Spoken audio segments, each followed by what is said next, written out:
That guy, like it or not, is the steel man of MAGA, okay? You will never get someone make a better defense for the MAGA position than Rob Noerr, okay? I disagree with him on quite a lot. Hello, sir. How's it going? Doing all right. Thank you for having me on. I appreciate that.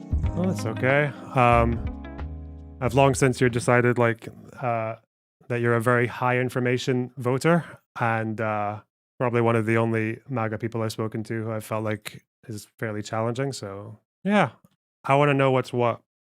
All right. From Well, thank you for the compliment. So I'll say this in the interest of emotions running high the whole way through this, I think it's fair to give you a chance to explain what I saw as a poor idea in choice of posts that you were making on X, particularly the one that said something to the effect of, at what point in the Weimar Republic should we have assassinated Hitler? Can you explain, so I don't strawman what you were saying, what the point of your post there was? One is just curiosity, because I've never actually had a firm position on it or like a completely decided position. The other one is mentioning the benefit of hindsight is in part like a challenge to far leftists who have this idea that like it should have just been as soon as possible because, we know what happened in the end. And yeah, I guess another one is just because it came into my head because people have just been talking about Hitler through the entire thing with Trump. And yeah, that's probably the main reason. You can see how that seems very incendiary in a time where Trump, who basically the entire Democratic Party has linked to being like Hitler for years now, was just shot yesterday, leading to him being shot, an innocent person dying, and 2 others critically injured. It seems like the time for, I was just curious about what people thought. It seems like the most charitable reading of that, or I'm sorry, the most likely reading of that is that it was sort of a dog whistle to the idea of, well, if this guy really is terrible, at what point should he be taken out? Especially given sort of the rest of your post around this, which we're talking about the terrible rhetoric of Donald Trump. Yeah, my posts around this I think it's very understandable that people are going to compare some things that Trump says to Hitler every now and then. I don't know how often I've seen it from people like Biden himself. I've seen a couple of examples, but I'll keep digging. Yeah, if you want to, I think given definitely the context of someone like Destiny, like to the way he's talking, it might sound like that. But for me, I think basically since I've done most of my content and as far as live streams and things like that, for at least the last few years, I've generally been pretty much on the position that assassinating political opponents is something that you only reserve for like incredibly drastic situations. For example, like when you don't just have a fair and free election coming around the corner, right? Like when you've got other forms of recourse. Okay, so I'll say that I don't think what you've done is near to the level of Destiny's floundering, and hopefully I'll get a chance to talk to him. But I still think that it's a really bad idea. Now, we can talk about what my feelings are on this. I think that all of us talk about things that are audiences, no matter what size they are. If it just be one person watching you post on X, or it's someone like me that has 40, 50 people watching, or someone like you that has thousands watching, I think we all have some sort of duty to understand, if we're being sincere and talking about the issues we are, they're very important issues, and it can lead to negative outcomes in people's lives. And so even though I don't put culpability on someone for saying something, if they are sincerely feeling it, like Trump is Hitler-like or Trump is a threat to democracy, probably best practice to sort of do our best as streamers or as commentators to say, look, this political violence isn't justified just because we're talking about serious things, both morally and strategically. There are better ways to go about it than unhinged things. So I don't blame you or anyone else who I think erroneously talk about Trump in that way. I think that it can lead to some people, doing something unhinged, but I don't think that you should be blamed if some lunatic listens to you and agrees with some of what you're saying and then takes an action that you never called for. Would you agree that the same should be said of people on the right? If I would say Biden and the deep state's a threat to the country, that I shouldn't be blamed if some lunatic goes out and does something? To me, I think it's difficult because the way I see it is that sometimes whatever people are saying about the other person is true. So people saying that there's like a threat to democracy, for example, with before January 6th, saying that like the election is rigged and that no one's going to help and none of the institutions are going to help, et cetera, then it sounds like you're maybe setting people up for actions that are outside of the system that are not well founded. Whereas if someone goes to Trump and maybe says like, I think it's kind of weird that Trump like shared a video on Truth Social that referred to his future presidency in that little newspaper article as a unified Reich, it's probably okay for Biden to be like, that's not really American language, that's Hitler language, you know? Even if like it's true, but you still accept that even if you're saying that, it might lead to, like, it might be a straw on the camel's back of a million other things, because at the end of the day, I don't think you should be hiding from what's true to make that, like, to make those Well, I statements. don't disagree with that, but that's why I disagree with sort of your framing of this, is that the problem is we're going to have disagreements on what is true. And so we need a framework for how we have political discourse and the standard we set through to what we blame, etc., that is outside the scope of potential agreements or disagreements on what we think is the truth of the fact. For example, I could say, well, I think there was a coup engaged against Donald Trump when the FBI had people that were running the investigation talking about an insurance policy against him that led to the illegal spying of his administration, leaks to the press, was the biggest story for 4 years that was all based on garbage. You would disagree with that, most likely. I could argue till I'm blue in the face why I think that's the case. But the point is, we should set a standard that says, what is the type of things that I'm allowed to say and what is the blame that I get for it? I don't think the truthfulness of that statement should factor in as to whether or not we blame people, I hate to use this term, but in like the forms of stochastic terrorism. So I wouldn't blame you, even though I think you're wrong, if you said that you think Trump's a threat to democracy, or if Biden said that, because I could say, I think that's misleading. I think that you're giving the impression that there's no democratic way to prevent Trump from, using SEAL Team 6 to assassinate his opponent because of the Supreme Court just, I think that's all garbage, right? But I wouldn't say, well, you're allowed to say it if it's true, but I put some blame on it if I could prove to you that it's not true. I think that blame as to whether or not you were to blame for the actions of someone unhinged who listened to something you sincerely believe, whether it be true or not, and then took some unhinged action, you should not be morally culpable. And I do not feel, even though I've been that charitable with people that I see on the left, that that's reciprocated.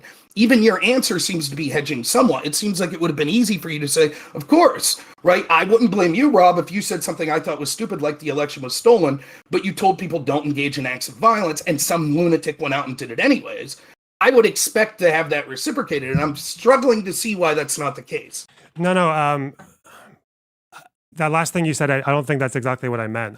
What I mean is that, for example, I would say that people that had this argument way back in the day of people who said that Trump is definitely going to win the next election. It's already like decided, and he's going to come in, and him and the Republicans are going to genocide the trans people. I don't know if you remember that debate, but that was a debate that people had. And I remember saying that people who say that are engaging in a form of stochastic terrorism. Like they absolutely are. And they would deserve blame if some lone wolf decided to take preemptive action to murder a Republican in the names of like preemptive self-defense, right?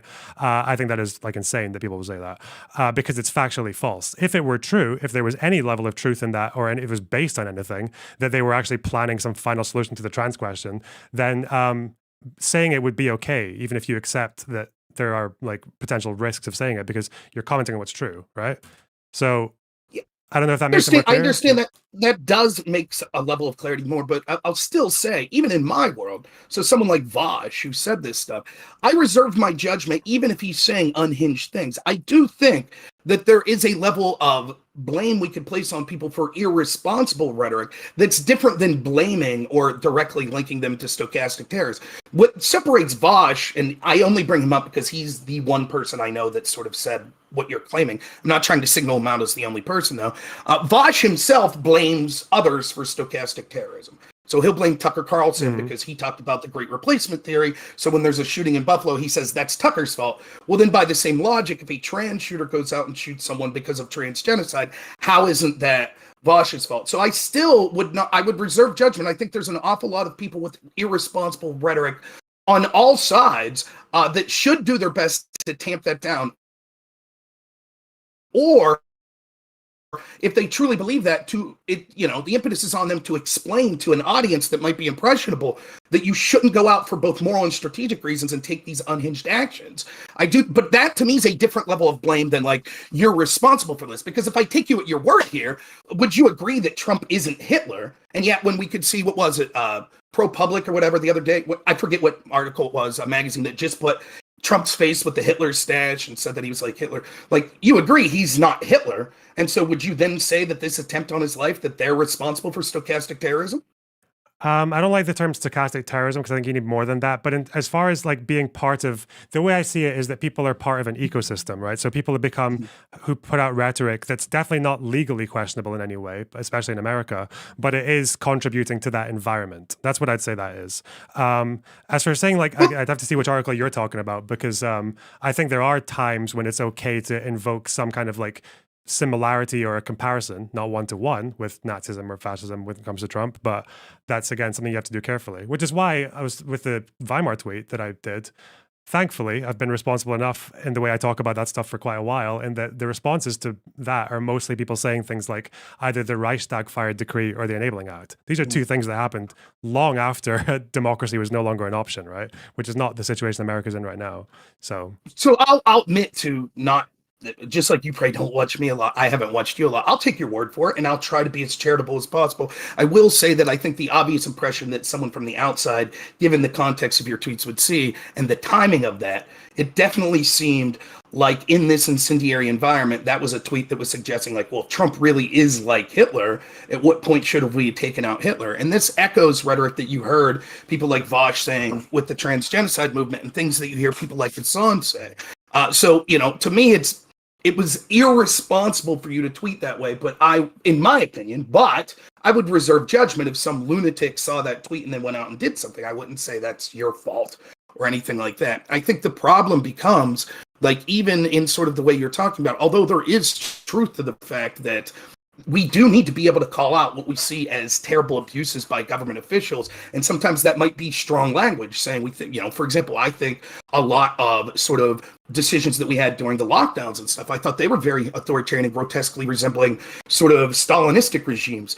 Should I be blamed if I say, this is very Stalin-esque, this is communist-esque, the way these lockdowns are going? No, if someone takes a heinous action, and part of my argument would be, why should I be censored, or why should I self-censor to not say that? So I agree that that's the case, that sometimes the truth does mean that we have to be able to say these things. The problem is when we rely on that, I think, as sort of the sole or the major reason that one form of rhetoric's okay and not the other, is we get back to this problem. Me and you could probably have a lengthy 3-hour debate about whether or not Trump tried to overthrow the country, or whether or not the FBI tried to overthrow the country in the Russiagate investigation. And we're probably not going to come to an agreement. So isn't it true that we have to set forth some framework that says, look, even in a world where we can't agree, I think we could both agree, we could start with this: a blatant wholesale lie that's designed to paint someone as, Hitler or something like that. That we would say is something that you could be blamed for. But disagreements seems to be more of a gray area. And how will we settle those sort of disputes to know what our framework should be for what sort of blame we place on people for their rhetoric? Okay. I feel like I know it's a lot, but I'm it's actually, giving me a lot of it's a question. branches that I want to talk on. That's why I'm just trying to pick one. Okay, So first of all, yeah. mainly if you look through my tweets of like most of today, and I guess most of today, is I'm mostly just like very particularly got this pet peeve of saying like, you did this, the Democrats, by calling Trump Hitler for so long, even though it's not difficult at all to look through people like MTG like sharing pictures with Hitler mustaches on Trump, or how many people lost their shit over that one Biden thing with the red lights in the background where he called Republican or MAGA Republicans a threat to democracy. I don't know. I feel like that's like, that kind of double standard just makes me fuming. Like, it's just ridiculous to me. Well, I agree, but I could say the double standard would be on the other side as well. And in fact, I think the double standard's worse from the other perspective, because the other side sort of has institutional power. So the most grotesque abuse of this that I've seen is, at least in one court hearing, and possibly in the Jack Smith filings as well, I'm not certain, they've used tweets that Trump sent out as literal evidence to say that he engaged in an insurrection. So in the Colorado trial that kept Trump off the ballot, Trump tweeting "fight like hell" and retweeting someone saying the cavalry is coming was used by that court to say that it was evidence that Trump engaged in an insurrection.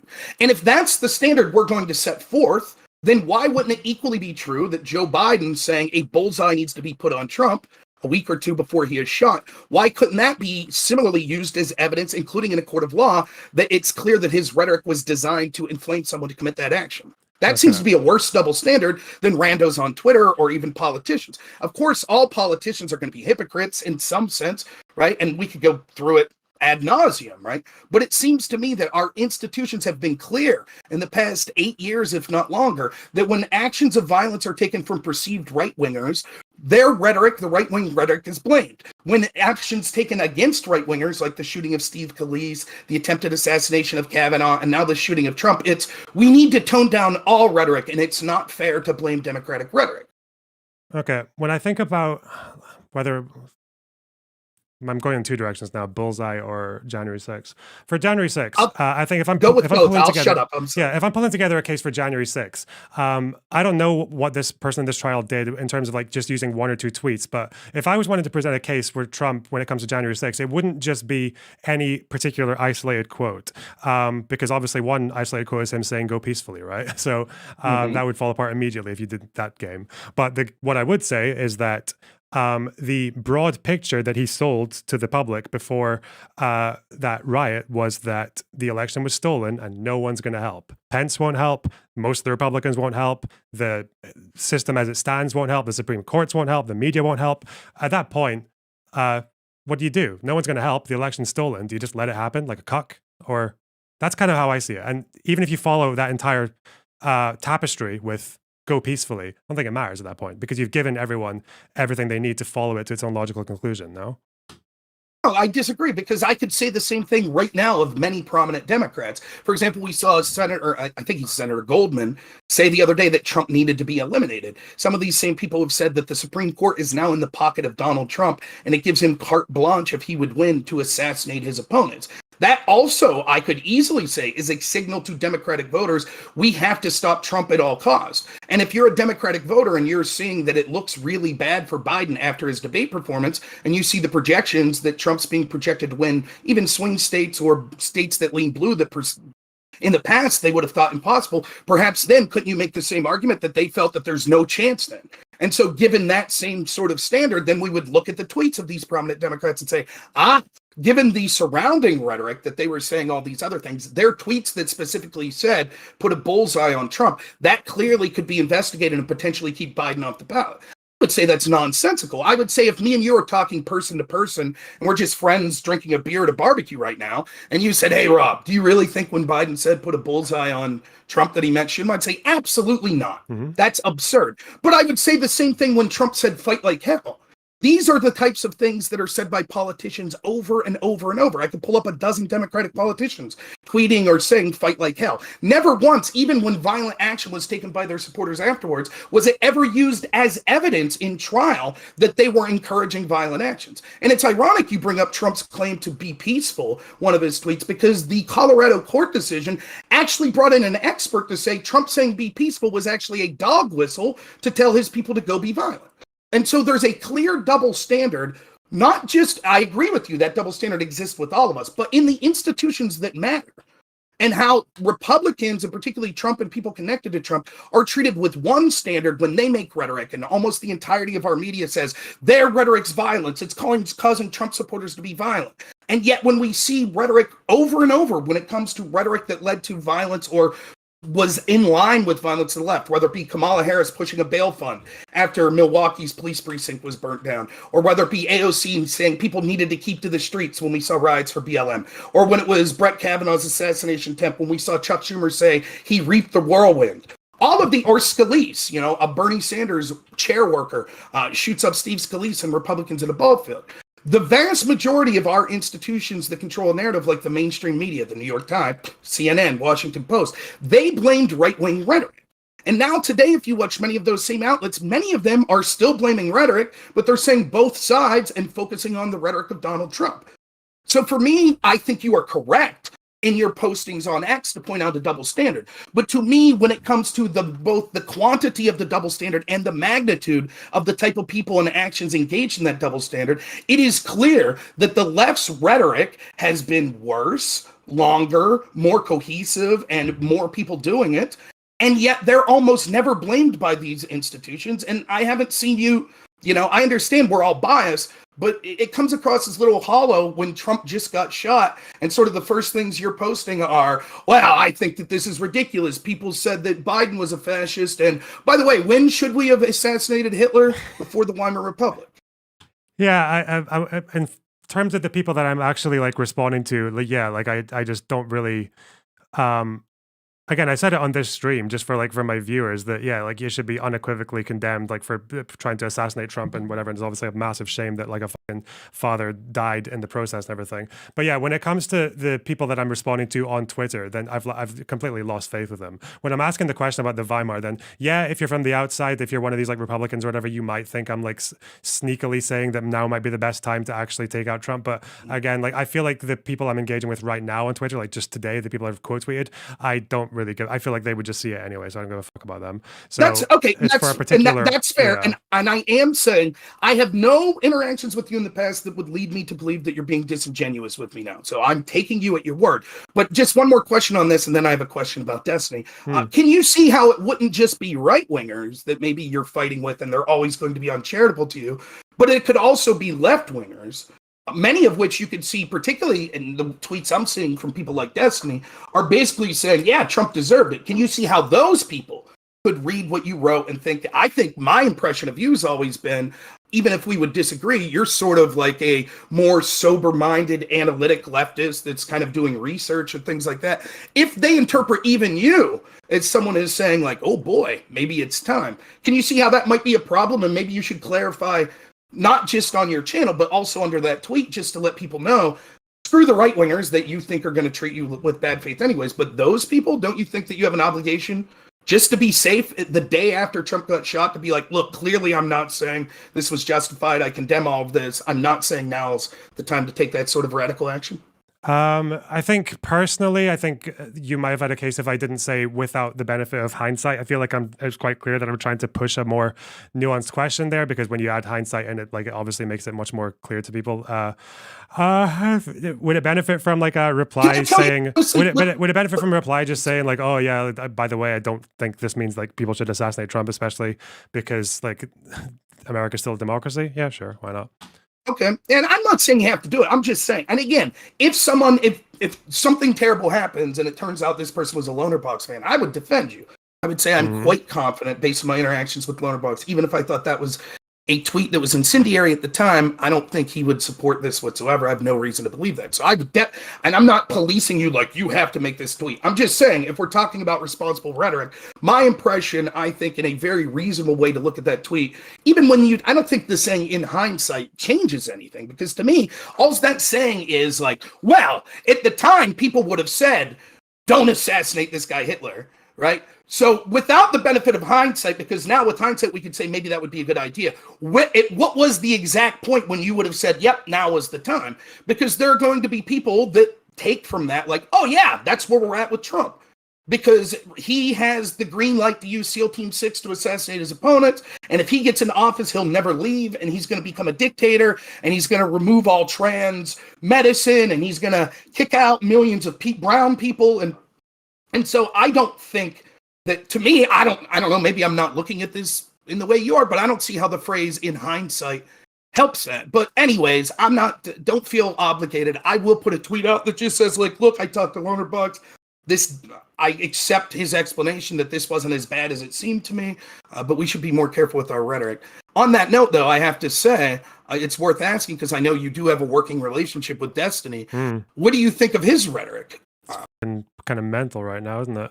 It's not even rhetoric. It sounds like he's saying that it sounds like, again, I keep saying sounds like, because he does try to be more inflammatory than he actually means, but it sounds like he's saying that it's a good idea to do it now. That's what it sounds like, which is a bit. I think that, and it's scary, because I think that he's This is going to sound weird. It's one thing when you see some five streamer Andy that's not that articulate make arguments. I'm not saying that it's morally any less reprehensible than what Destiny's doing, but it's not going to have the impact that someone with tens of thousands of people that watch every day like Destiny is. And there's a healthy portion of Destiny's audience that will be able to sort out sort of edgelord type stuff. And say, yeah, clearly I wouldn't throw my life away taking some heinous action like this. But the problem's that small minority that won't. And I think that, it comes across as me in interactions, and hopefully I get to talk to Destiny about this himself. Interactions I've had with Destiny in the past, I feel like he is a person that is not strongly principled on matters such as this. For example, when I talked to him in June of 2020 about the George Floyd riots, he told me in no uncertain terms that they were justified. The only unjustified part of them was the damaging of private property. But because people in the Black community felt that their government had failed them, and because of this inciting incident, that they were justified and that rioting was the other side of the coin to voting. Then months later, he would, kind of famously be arguing the other side with Rittenhouse. Now, that's not something that you could flippantly change like that. When I've brought this up to Destiny in the past, he's like, well, I don't remember saying that. But, clearly after that, I was condemning the violent actions. But that doesn't sound like someone who's strongly principled. That sounds like someone who's moving with the wind to sort of take positions that he feels will benefit him, whether it be for his channel, his political positions, or whatever. The same's true of January 6th. I did a debate panel with Destiny where there was it was about Rittenhouse, and there were these crazy lefties, including, I think, Kevin Logan and this lady named Progressive Brett. And me and Destiny just eviscerated them sort of on the absurdity of their positions. And one of their positions was the January 6th insurrection, which Destiny said at that time in 2022 was nonsense. Clearly, if this was an insurrection, they would have done more. It was clearly like frat boys that got out of hand, a riot that got out of hand.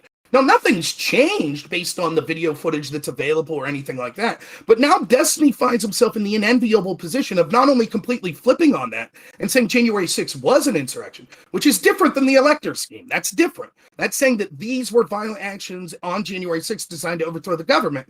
And when you're using that to sort of defend your jokes and your claims that Trump and the supporter that died had it coming, and you've in the past said, obviously it wasn't an insurrection, how can I interpret that other than you're not a person grounded in good principles, and instead you're just some edgelord that's doubling down, and for what? Because you're emotionally unhinged? I don't recall the January 6th part of that debate. I'm going to look at that. What were you saying he said about January 6th? That it was like the... What was the claim? So there's two videos I'm aware of. One, because I used to debate Pisco a lot. There was a conversation he had immediately following January 6th. Maybe you could reach out to Destiny or Pisco for this. And where Pisco's trying to convince Destiny it's an insurrection, and he's just going hard on like, come on, dude. They're middling about in there. It's clearly not an insurrection. It was just like something got out of hand. In the debate with Progressive Brat and Kevin Logan, they made the claim about January 6th being an insurrection somewhere halfway through that video. I could maybe try to find that. I can see a timestamp on it. I'm just looking. Yeah, I might look at that later. We'll see. And he makes the allusion there to January 6th clearly wasn't this attempt to overthrow the government. It was a riot that got out of control. If they wanted to overthrow the government, they had breached security. They would have done more. They didn't. Now look at what he's saying today. Today he's saying, well, my excuse for saying basically Trump and the supporter that died had it coming was, the January 6th insurrection where cops were getting their head beat in. Now that's terrible. That's a terrible take on its own. But given that he's also embraced violence in the past as a form of legitimate protest, and on January 6th specifically, at one point said it clearly wasn't an insurrection, I think that makes it seem all the more worse. It makes it seem performative. It makes it seem like when Destiny's on here gnashing his teeth about Trump being a threat to democracy and how horrible January 6th was, and he, tried to steal the government, it makes it sound like it's all bullshit. Well, you'll probably get to talk to him about it tonight, right? If he's streaming. I hope so. If I'll be working, but you were tweeting quite early. Who, me? Yeah. Oh, yeah. So my normal work shift, I get time off during the day, but I'm at work 24/7, and I was up pretty damn late in the night because here's the thing, right? Like this, again, this is going to sound stupid, but I don't give a shit. I've always thought Vosh was kind of a bad faith sort of, grifter. So I don't give a shit that much when Vosh tweets insane, heinous shit. Like he said he wants a world where Patriot Prayer was getting shot out windows. That was after a Patriot Prayer person was killed by an Antifa person. That's fucked up. There's no other way to put it. But that's Vosh. But Destiny, I put on a step higher than that, to the point where I get shit from right wingers because they tell me you should hate Destiny. He's been nothing but nice to me behind the scenes.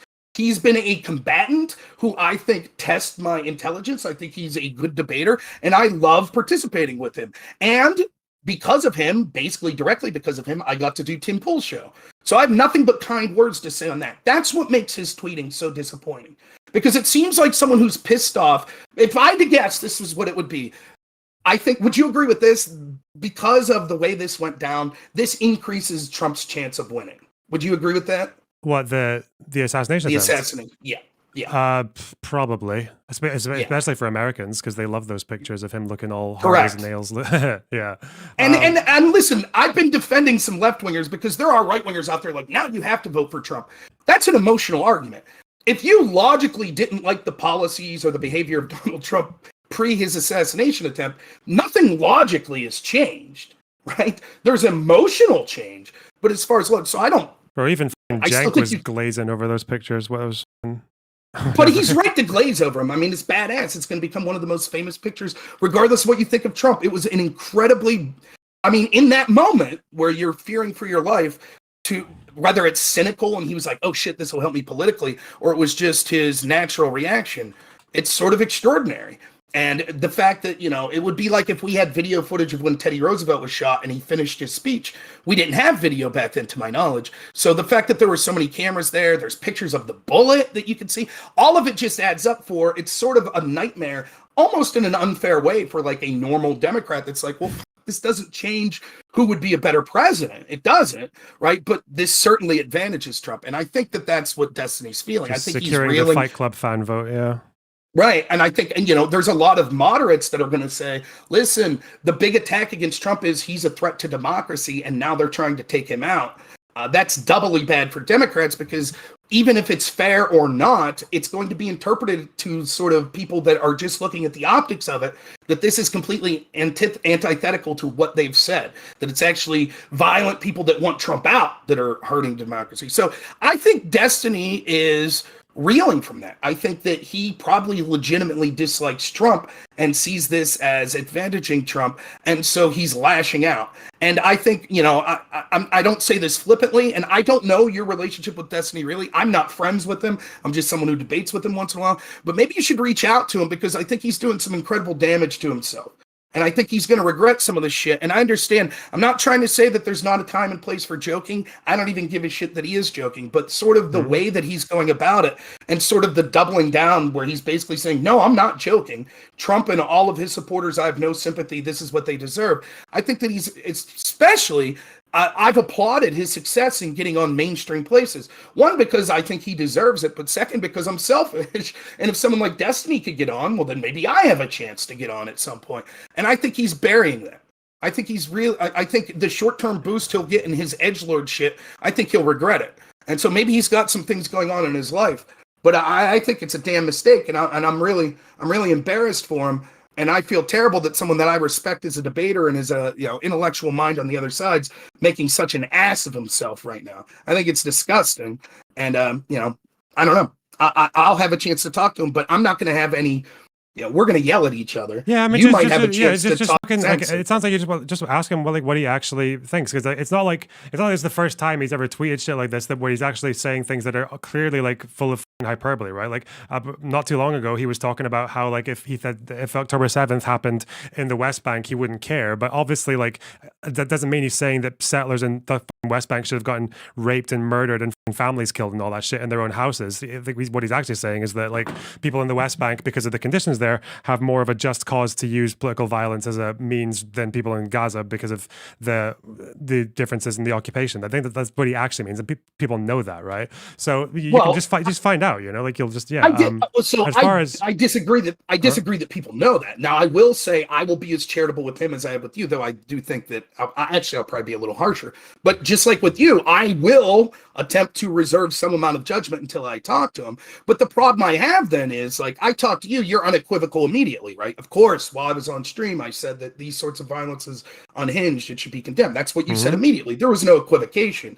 I don't think Destiny will do that. That's my guess. We'll see. I hopefully get to talk to him, but I think he'll double down. And then at some point in the future, he might say, well, I was being hyperbolic, but how do I know what to trust? This is a guy who told me that the George Floyd riots were justified and just the other side of the coin to voting, and then months later said, oh, no, I don't think that. This is a guy who said January 6th was clearly just a riot that got out of control, and then years later said, oh, it's clearly an insurrection, and now I'm going to use it to say that people deserve to be shot. So, when you say people know that's what he's doing, I disagree. I don't think people do know that. I don't know that, and I don't know that you know that. I think you might talk to Destiny and he would say, yeah, clearly I'm not saying that I wanted this to happen to Trump, but fuck him. That's what they all deserve. I think that's his position. Do you disagree? That seems to be his legitimate position. I don't know. Based on how I've interacted with his tweets before, maybe not necessarily. But I don't know. I hope you're right. One way to find out, eh? Oh God, there's so many things I wanted to. So I've kind of taken a few notes just because I was going to do like an American research arc before the election anyway. Yeah. I've got, what have I got here? A Colorado court. You said that they used "go peacefully" to say that that was like a dog whistle to be violent. Okay, that would be interesting to see. And as far as by the way, don't take someone you should talk to on this is Pisco, because he is a lawyer. He's looked into this, so he's going to have a different interpretation. So don't just take my word for it. But I assure you, these tweets and comments of Trump's were used, and they used, the cavalry is coming. He retweeted someone that said that before January 6th, the sort of fight like hell, and which they even included, which I thought was amazing, because I believe, unless I'm mistaken, they included a tweet where he said something to the effect of Mitch McConnell doesn't have the ability to fight. We need someone that'll fight like hell, which is even more laughable, because if he's literally directly calling for violence, does that mean that he's telling Mitch McConnell to strap on the brass knucks and go punch people in the house? I mean, it seems clearly that's just colloquially how people talk, politicians talk. We got to fight for our cause, but they do then, after all of that, sort of the last thing they talk about is, and it is true that Trump said, go be peaceful. However, we brought on an expert that said clearly his audience interpreted that as sort of wink, wink, nod, nod. So don't take my word for it, look into it, but that absolutely happened in the Colorado case. Yeah. So what I want to, that sounds like a more specific thing to talk about. Okay. So when it comes to, like I said, the quote "fight like hell" means nothing on its own. It means absolutely nothing, because fight like hell can mean vote. Yeah, right? Fight like hell can mean protest. Fight like hell can mean lobbying. But obviously, if someone says, oh, the Russians are invading, we got to fight like hell, that probably means you need to go and get a gun and kill troops. So depends on context. But do you think that context is fair? That's the issue, right? When he said fight like hell, because the problem is, I think people are working backwards from an assumption. Their assumption is Trump wanted his supporters to go engage in acts of violence. So then they look at a tweet that says fight like hell, just like you did, and be like, well, that would be like saying if the Russians invaded, fight like hell. But is that a fair interpretation? I don't think so, because the problem what the court needed to argue was two things: that there was an insurrection and that Trump engaged in that insurrection. So even if you get to the point where you use some broad definition of the word insurrection, which, believe it or not, the court chose not to give a specific definition of what an insurrection is. They just said, here's some possible definitions that are very broad, and clearly in any of these definitions, January 6th would have met it. That still wouldn't be enough. You still then, to take someone off the ballot, have to prove that they engaged in the insurrection. And the ways that they tried to do that was to talk about Trump's behavior, sort of not calling in the National Guard that day, and then the rhetoric that he had leading up to it. And that rhetoric, which is necessary to prove that he engaged in an insurrection, because you could say he was negligent in preventing it once it started, but what did he do that led to it? And I'm sorry, I find that wanting to say he said fight like hell. I agree with you. If you look at that in a vacuum, that's clearly nonsensical. But even in the greater context of saying, oh, and he also said the cavalry's coming. And he also said be peaceful, but we know he meant not be peaceful. Yep. And I think that this, go ahead, I'm sorry. Let's go with a couple of things. So I think, first of all, you compared it quite to Democrats saying things like whatever, bullseye or take to the streets and all that stuff. And again, I'm sure you'd understand that a lot of these quotes, again, they can mean different things in different contexts. But I would wonder, have any of the Dems who have called Trump a threat to democracy, etc., have any mainstream Democrats said that this current election is a foregone conclusion? No, I don't think so. So this is my... Not publicly, at least. Now, Yeah. there are allegations that sort of donors and stuff behind the scenes have said that, but I want to answer you as truthfully as possible. I'm unaware of any Democrats that have said that. Now, I am aware of that in 2020, but I'm not aware of that in 2024. Yeah, so that's where the big issue for me is when it comes to Trump and January 6th, is that it's not any particular line that he threw out. It's the fact that if you believe everything Trump was telling you on January 6th, what does fight like hell mean? Does it mean vote? Obviously not. You've tried voting. Does it mean go to the courts? Well, the courts fucked you off. Does it mean try and get it in the media? No. Does it mean stand outside peacefully whilst they certify a fraudulent election? That's what the question I want to know is, if he doesn't mean, go off script legally or whatever, what's he actually saying when he says fight like hell? He wanted people to contact people, to research, to show up to rallies, to put pressure on their politicians to investigate what he thought, and many people still do think, were illegitimacies in the 2020 election. And I think that that's perfectly reasonable. I think particularly the day of January 6th, just like I said, there are people with irresponsible rhetoric that I don't put criminal liability on that might say there's a transgenocide, but if some unhinged lunatic does something, I don't say you're responsible for that unhinged lunatic. Still, though, you should be better with your rhetoric. I put that blame on Trump. I do think he should have been better. And I had said even before first off, I condemned January 6, 2020, believe it or not, was the due date of my first son, or my only son. And so I remember that day quite vividly, and I had to go, it's one of those, I don't know if you've ever had a wife or a girlfriend that's pregnant. It's the due date and I'm scared shitless. I don't know what to expect. And so she sends me to the store to pick up groceries. And on my way out, that's when I see the first images of their going up the Capitol steps. I unequivocally denounced any sorts of violence that day, right there, January 6th. And I was like, listen, I have to be fair. I know there are right-wingers saying, trust us, these are left-wingers infiltrating. That could be true. Maybe we'll find out later. But are we that charitable when it comes to Black Lives Matter? Of course not. Of course, when I see Black Lives Matter doing George Floyd riots, I say that's Black Lives Matter. It could be that I'll later find out, oh, actually it wasn't. It was MAGA people. But that's my initial reaction, and so I'm just being fair. And I said then, I did spend a lot of time saying, screw the left that condoned or ignored violence leading up to that. And I didn't want to hear from them. But I did mention that I thought that Trump should have been better and more forceful in calling out any acts of violence, even leading up to January 6th. I still believe that. But if we're going to say that, well, because he was alluding to his supporters that there was no legal ramifications to deal because they basically were saying your country's been stolen from you, well, then that would apply just as much, if not more, to years and years and years of radical lefties and the rhetoric coming out of the Democratic Party. For example, if you feel that our country is inundated with, quote, systemic racism, and that the politicians and all of the institutions are systemically racist, both consciously and unconsciously to you, and you see an incident like George Floyd, and you still hear Democratic politician after politician saying it doesn't matter, we're still, civil rights movement didn't achieve what we are. Wouldn't you come to the logical conclusion, then what can I do? I can't vote my way out of this. But I would never say, oh, well, then all of the Democrats that talked about systemic racism, it's clear that when they say fight like hell and take it to the streets, that they were calling for acts of violence. I wouldn't say that. No one did. No one tried. Well, I'm sure some people did, but no one tried to take them to court for it. No one said that they needed to be kicked off ballots. For God's sakes, Kamala Harris promoted a bail fund. If Trump would have promoted a bail fund after January 6th, you and Democrats would have went insane. You'd have said this is the clearest example possible that he supported the violent insurrectionists. And yet, when it's violent left-wingers, it's, well, she wasn't quite sure if the money would go to them, or if Trump would have said, oh, no, this bail fund wasn't for the violent people on January 6th. It was for the non-violent people. The Democrats wouldn't have been so charitable. So I sort of reject the framing that, like, well, unless you can come up with a way to think that the democratic system could solve what Trump is complaining about, then it's clear when he says fight like hell, he means in an illegal manner. I don't agree with that.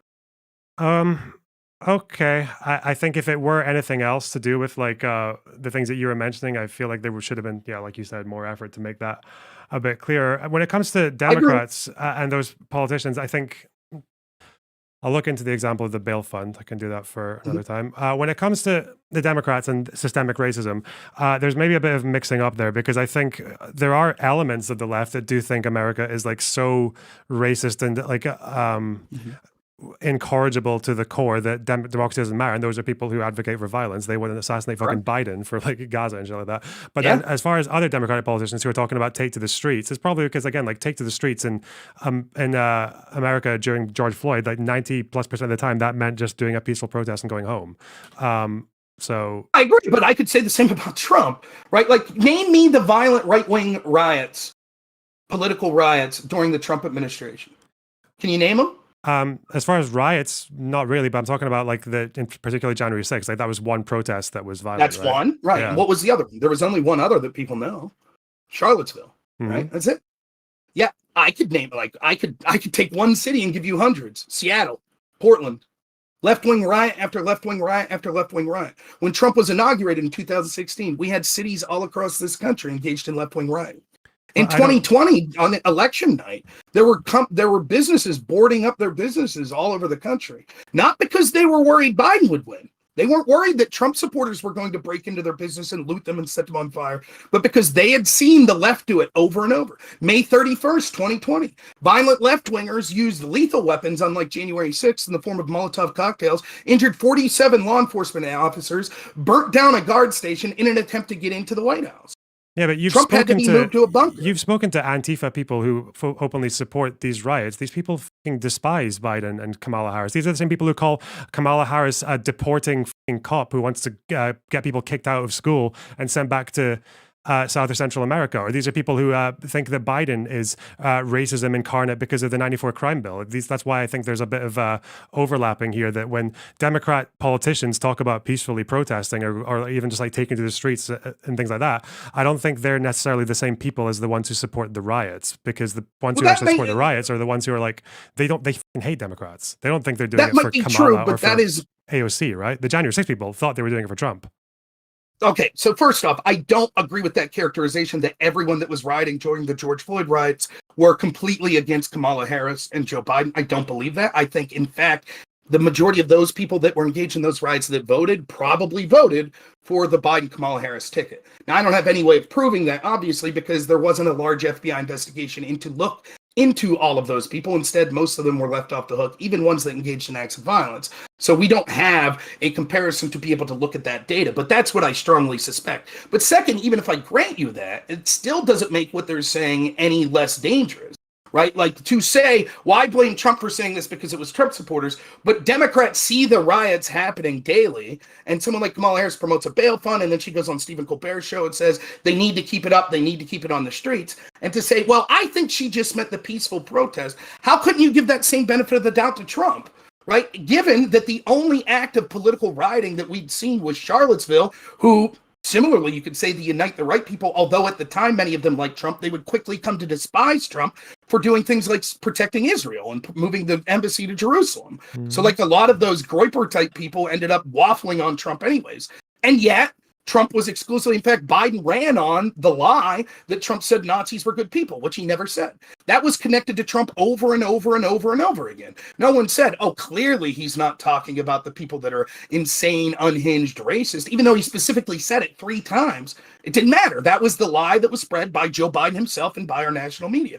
So why would you be as charitable to the Democrats and say, well, they saw the riots and they kept saying fight like hell or take it to the streets or promoting bail funds, but clearly they didn't mean the rioters? I agree, they shouldn't be held criminally liable. Maybe we should question their rhetoric just like we should question Trump's. But I'm saying it seems an incredible bias on your point to be that charitable for the Democrats. I mean, again, Joe Biden himself, Trump got moved to a bunker. A week later, Biden does an interview where he makes fun of Trump. He says Trump should come out of his bunker. Now, if violent rioters, right-wing MAGA rioters, attack the White House tomorrow with Molotov cocktails and were beaten back by police, and Trump came out the next week and said, oh, Biden had to be moved to a bunker, you'd be outraged. But Biden did it, it was no big deal. Right after that, Tom Cotton wrote an op-ed in the New York Times and said, maybe it's time to use the National Guard to go against some of these rioters. The editorial board of the New York Times threatened to quit, and all the writers, until they removed the op-ed.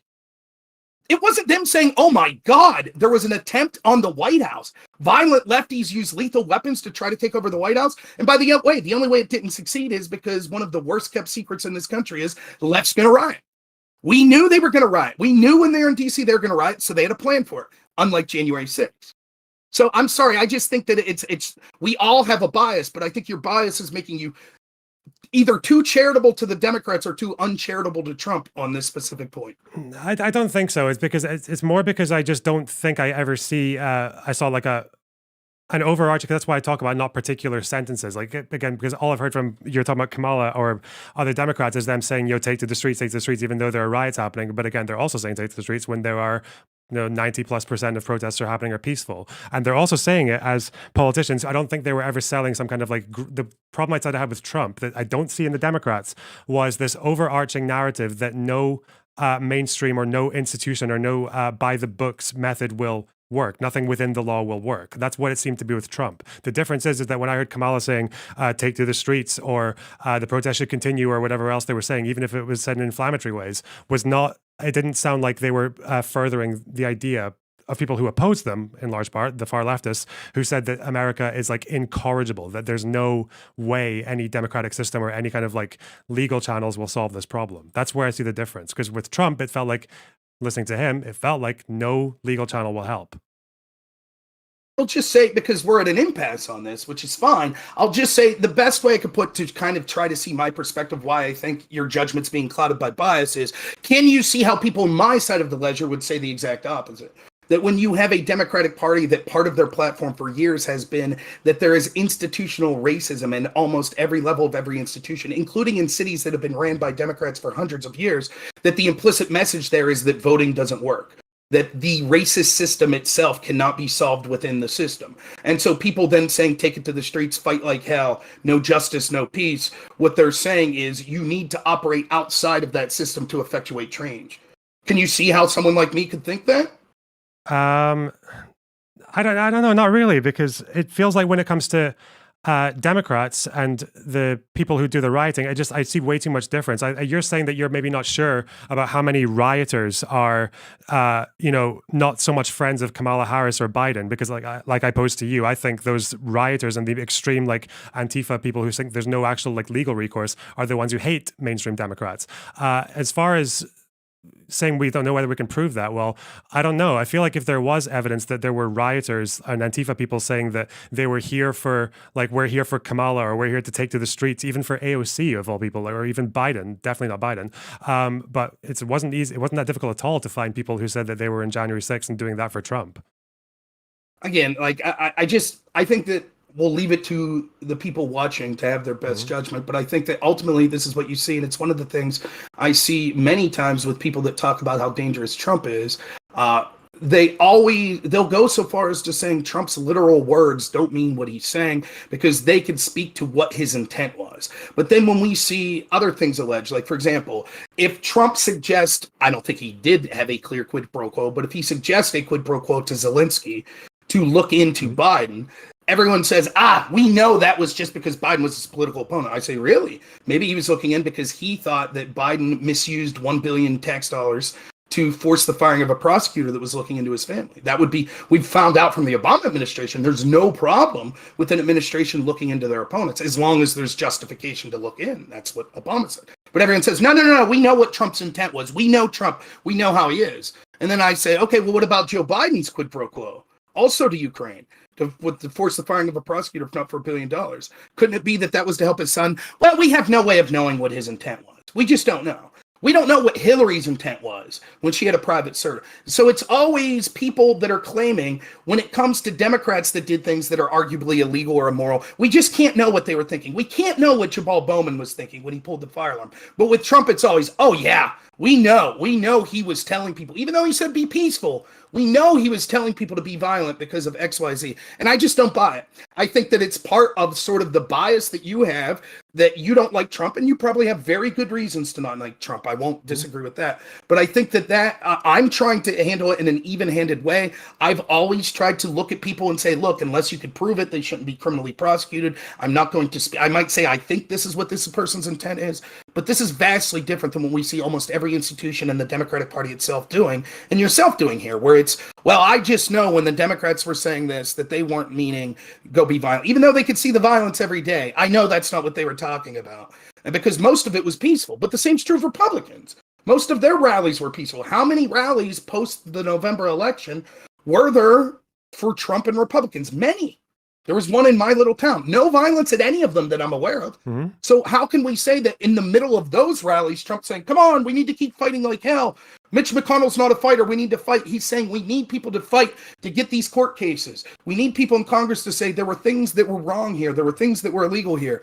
You might agree or disagree with that, but that's what he was doing. And I think it's very uncharitable to say, nope, it's clear that his interpretation was to engage in an insurrection and acts of violence. I don't buy it.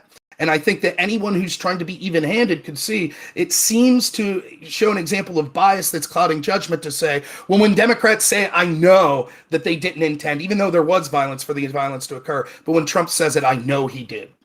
So I'm not making any statements about intent, to be clear. I'm not making legal arguments or about mens rea or anything. I'm just saying that when I talk about Trump, I'm not talking about like, oh, what he really meant when he said go peaceful or what he really meant when he said you have to take your country back. I'm talking about the things that he said that he believed were, or just argued. I don't know if he believed it, but the things that he said as factually true. So the entire story that he told about the votes, about the institutions, about the courts, that's the things I'm talking about that he just said, like the statements that he made about the facts on the ground. These are the things I'm saying that basically gave people the sort of like constellation that they needed to think, well, the only thing missing here is fucking shit up. Well, but then that wouldn't, without intent, that's not Trump engaging in an insurrection any more than if you say, right, if you and Destiny have a big stream that says, let's say Trump wins, and you say, well, that's it. The Supreme Court gave Trump carte blanche. He has complete criminal immunity. He could even use SEAL Team 6 to say, and you may truly believe that that's what that court decision said. It is clear that you could, if someone engaged in an act of violence, I could sit here and say, well, your rhetoric took away all hope from people. They thought now Trump's a dictator. He's above the law. He could do whatever he wants. And so they felt that the only chance to stop Trump was to go outside the scope of the law. And you would say, clearly, that's not what I meant. That's uncharitable. I was just discussing things I thought were legitimate.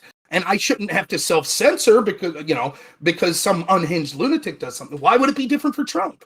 Okay, two things. Two things. So, first of all, I don't think I ever made the argument about like insurrection. As far as I know, I looked at the insurrection argument for like 5 minutes, realized it was cancerous, and no one agreed on what the fucking insurrection was, and people were arguing about like dictionary definitions. So I just left it. As far as I haven't made that argument at all. Maybe I'll come to a different conclusion when I read more about it. When it comes to what was the other thing? Oh, with Democrats. So if you want me to give you like the take that I have on Democrats saying that Trump's a dictator and all that, the problem I have there is that to me, I would draw a pretty thick line at this distinction, because we've agreed that it doesn't seem like any mainstream Democrats have already said that the election is a foregone conclusion. If, however, before the election, you have Democrats saying the election is already gone, Trump is a dictator, he's going to suppress all your rights, enabling act, etc. If they're going to start saying that now, when there's other recourse, then I would hold them culpable for things that get incited. Yes. That's why, for example, I draw a distinction between mainstream Democrats, like the center left of America, versus people like Vaush, because Vaush, quite a while ago, did say that the election was already foregone, right? That's my distinction. But I don't understand why that distinction matters in this context. First, there were Democrats saying the same thing. So, for example, Josh Shapiro, who was the attorney general in my state of Pennsylvania, who's now governor of Pennsylvania, he said that if all the votes were legally counted, there was no way Donald Trump could win.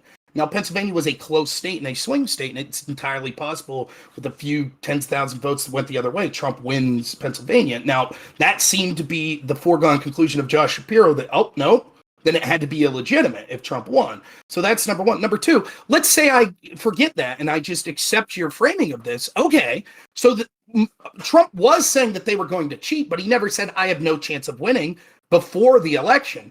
He said that the system was rigged after he lost and before January 6th, right? That's when he was saying these things. So given that, if Democrats don't say until after, let's assume they lose, right? And then they come out and say it was rigged, and Trump's above the law now. So either in the period of time when Trump wins before he's sworn in, or even after he's sworn in, if Democrats make that argument, will you then say they're guilty of the same thing that Trump was? What if they try to say the election was rigged when there's no evidence for it? Yeah, of course I would. Yeah, what the Well, not even that, right? If they make the argument, because you're making an argument about the problem seems to be that people feel there's no legal mechanism to affect change. So when Trump was out there saying it's predetermined, you got screwed over, that was sort of the signal to people, that means we have to go outside the system. Why wouldn't that be true, say, February 1st, 2025, Trump's now president, and there's Democrats like Eric Swalwell that are out there like, Trump's above the law now. He's out there doing all this criminal shit and we can't hold him accountable. Doesn't that effectuate the same thing that you're criticizing? That then reasonable Democrats would say, well, that's it. The law no longer applies. There is no legal recourse at this point. Trump can declare himself king forever. He could assassinate his opponents. So what do you before say or after the election? Because, no, right now it seems like the recourse is you vote against Trump, no? That's their messaging right, but now. I'm saying after that, once Trump wins. Once Trump wins. Your point is when people, if politicians are making arguments that are basically telling people voting can't help now, there is no way to operate within the system. Well, if Trump wins, that'll be the argument. That Trump now, and we see that argument being made now. So the argument being made now, just like it was with Trump in 2020 is, oh boy, if the other side gets in, they're going to do terrible shit that'll ruin this country forever. The argument Democrats are saying, but Trump was saying, but we're still going to win. Democrats are saying the same thing. We're still going to win. But if Trump would win, it's the end of democracy. He'll be a dictator. The Supreme Court's on his side. So I think so it sounds like the thing you're trying to ask me is to give you my opinion on what might hypothetically happen if Trump wins and how the Democrats will respond versus what Trump actually does, right? Correct. So, okay, if Trump gets reelected, it would be reelected. If Trump gets elected and he doesn't, do a July 13th decree to suppress civil liberties and starts acting beyond the law and exploits the fact that he can just call it all official acts or whatever, like Democrats are saying, if he doesn't do any of that, and there's no sign that he wouldn't just leave after 4 years or that he could even be gotten rid of like beforehand, whether it was through like legal channels. If he wasn't doing any of that and Democrats said that he was and there was no way out, then that would be on the same level to me as the January 6th thing in terms of incitement. Yeah. Well, just to be clear, I have a 99% probability that Democrats will say that. Now, they're not going to phrase it like that. It just depends on whether or not he does it, right?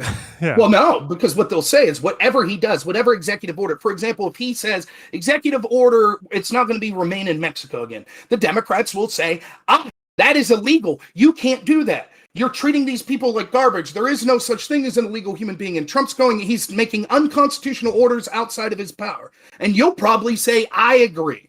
So they are going to make those arguments. It might not be, if Democrats don't say he's declared himself emperor for life, then you're going to be okay with it. Make no mistake, they're going to say that Trump operated outside of his bounds and that the Supreme Court's in his pocket and they won't rein him in. I guarantee, no matter how benign when he does, they'll say that. He could, for example, let's say it doesn't get to courts, but he rescinds Joe Biden's student loan forgiveness. Mm-hmm. They'll say that's illegal. And I guarantee it. And so even if you would say, well, I could see the difference, that's not what we're talking about. The reason this hypothetical matters is we're trying to set the framework for what we say when someone's responsible for violent actions that were taken because they've gaslit the public into thinking that democracy or our system can no longer effectuate change through legal means. And so that's what I'm trying to do. And I'm saying, okay, it does not seem unreasonable to me that the rhetoric we hear from Democrats will continue after Trump's elected, and they will say that a bunch of actions he's taking are illegal and that the Supreme Court is corrupt and that Trump's now above the law. And so quite simply, I think that you're reframing of, well, as long as he doesn't do like July 13th type stuff and blah, blah, blah, he's going to do stuff that Democrats are going to say this very thing. And even if you could see the difference, can you not understand that there will be millions of Democrats that will think, oh my God, he's the dictator that we were worried about? And they might do something unhinged. And will you then say that just like Trump was responsible for January 6th, those Democrats are responsible for that unhinged action? I won't. Just like I didn't say Trump was responsible for January 6th. So I will remain consistent. But I'm wondering if you will, if you'll blame Democrats for that. Yeah, if they're wrong, then yeah, sure, yeah. What if they're right? What if they're right? If the Democrats are right? What if you do think that it's illegal for Trump to put back remain in Mexico? Now it's okay for them to say there's no hope. Do you think the Supreme Court's basically in Trump's pocket? I don't know. I don't know enough about the particular Okay. Well, thing that's with fair. That's that. a fair answer. But but again, it just seems like hedging. That's what it seems. I don't understand why. Well, the reason it What do sounds you like mean? hedging Who's is right? because like I told you, I don't really, as far as all these Supreme Court cases and things like that, I told you I haven't read all of them completely. Most of what I know about them is just from like cursory understandings or like newspaper articles. So I'd rather look at more before I come with a full blown conclusion. But when it comes to what would happen in the future, then yeah, obviously, if Democrats start saying that democracy is over and Trump is now a tyrant, and it's not true, I'll disagree with it. If it is actually that is actually the case, and I think there's a good case for it, then I'll argue it. Yeah. But I'm not going to disagreeing is one thing. Blaming them for the violent actions that are taken is from unhinged lunatics seems to be a different thing. But well, that's if you live in a dictatorship, then violent action as a means of recourse is a lot more understandable. No. There's the rub. So who defines that you live in a dictatorship? And this is the question I've had, particularly with lefties, for a long time. You hear this all the time. Destiny alluded to this today. What about 1776? What about the Boston Tea Party? Because I say at this point in time, political violence is not morally justified, nor is it strategically helpful. Because the problem is you can't convince everyone of morality. I do think it's immoral. But I then fall back also on strategicness, because if I can't convince some right-winger that engaging in an act of violence against a Biden administration is immoral, can I at least convince them not to do it because it's not strategic? I hope. Mm-hmm. But I truly, in the bottom of my heart, believe that it's immoral, and I'll fight against any political act of violence. Yes, it is true that there have been times in history when political acts of violence have been justified. For every one time that's been the case, there's been 10,000 where people have claimed that it was justified and it wasn't. I feel like there are no issues today, not what the Supreme Court decision was, not with the actions that Trump took January 6th, not with the actions on the open border that Republicans see, not with all sorts of actions that people have problems with Biden that are right-wingers. None of it remotely approaches the level that any sort of political violence is justified. And once you say, and you could do this to me, you could say, but Rob, let me show you this historical example where in this case, historic political violence would be justified. And if I'm forced to say, okay, I guess in that example, you're right, in that one example it was, the problem is almost everyone's going to say, right, and my issue right now is one of those that's justified. Just like when we had the whole discourse with Richard Spencer of, is it okay to punch a Nazi? And it's like, no, it's not okay to punch a Nazi unless you're doing so in direct self-defense that they're punching you. One, because it's immoral, even if their language and their logic is abysmal, it's still immoral to use acts of violence like that. But second, because once you say, okay, I guess because they're evil enough, it's okay, the very next argument is, okay, and you're a Nazi, so I get to punch you. And so the problem is, you've already, in my opinion, exhibited a bias when you spoke to sort of, well, the Democrats with the riots that occurred on Floyd, when they were saying fight like hell and take it to the streets, they meant something different than clearly what Trump did. I strongly suspect that your bias will allow you to come to the conclusion that acts that most objective people wouldn't say was Trump becoming a dictator or usurping democracy. You might have the proclivity to say, actually, I think they are. And now all of a sudden, otherwise reasonable people will say, wow, this is it. There was an insurrection, there's a coup, this guy's becoming emperor, now violence is justified. So I reject that as strongly as possible, because I don't think that we should have a framework set that people are able to argue, if I could just prove that this action is heinous enough, now all of a sudden I've justified violence for my side. That's how we get the situation that happened yesterday. Because there are people that truly believe that Trump engaged in an insurrection and he tried to overthrow the country and that he now has immunity, and so some lunatic went out and shot him. And there's a lot of people right now, publicly and even more privately, that are saying, shit, I wish he had better aim, that really wanted Trump to die. And there's even more that aren't saying it that believe it. And you know that as well as I do. That's crazy. We can't run a country, this country or any other country in the world, like that. And so I completely reject this framework. Although technically you are right that there would be a time and a place where you would say enough is enough. And I've been consistent on this. Understand, there were people that legitimately thought that the election was stolen. And after January 6th, I'm doing live streams and I have person after person on my chat, right-wingers, MAGA people, that are like, it's time to refresh the tree of liberty with the blood of tyrants. And I'm like, shut your mouth. That rhetoric is reprehensible. Because you're going to ruin your own life. You're going to inspire people. You're LARPing right now. You're going to go to prison. Then your wife's going to be without a husband and your kids without a father. Is that what you want? And none of it's justified at this point. Even if you think there were shenanigans, I'm sorry. This election's done. You could try to point it out. Fight with, sunlight's the ultimate disinfectant. But that sort of violence isn't justified. I could have played the game that you suggested there and said, but isn't it true? If you legitimately thought the election was stolen and now there's no hope, isn't it true that then in that world it could be justified? Again, now we're talking about whether or not political violence against your opponents is justified based on if you could win a debate that you think what they're doing is tyrannical. I mean, my God, the ANCAPs, the libertarians, and the communists, they think that 95% of the government's actions are tyrannical. Would we say, well, as long as you could prove it and you believe it, then it's justified to engage in violence? Of course not. Well, why would they? They'd only be able to. I'd imagine they'd be able to prove it to the majority of people. Usually, if it were true, I don't really like. I don't know why it's always this idea that like, well, in this hypothetical situation, if Trump becomes president and he doesn't do anything tyrannical, but everyone says he does and they can convince anyone, then apparently it would be justified. Well, no, it wouldn't. It would only be justified if actually the premises that made it justified were true. That's like, so like in the Arab Spring, it's not like the Arab Spring happened because enough people debated people into believing they lived under dictatorships. It's because they lived under dictatorships. When it comes to, as far as the distinction between Trump and the Democrats, I feel like my case stands up well enough in the idea that we had quite a lot of rioting that happened during BLM. I don't think I could be swayed on this, ever saw any evidence that any substantial portion of those rioters felt like they were acting on behalf of the rhetoric of Kamala or Biden. My understanding was that most of them hated Kamala and Biden because they thought Biden was the 94 bill guy, segregationist, and Kamala was the one who was the cop who wanted to deport Mexicans.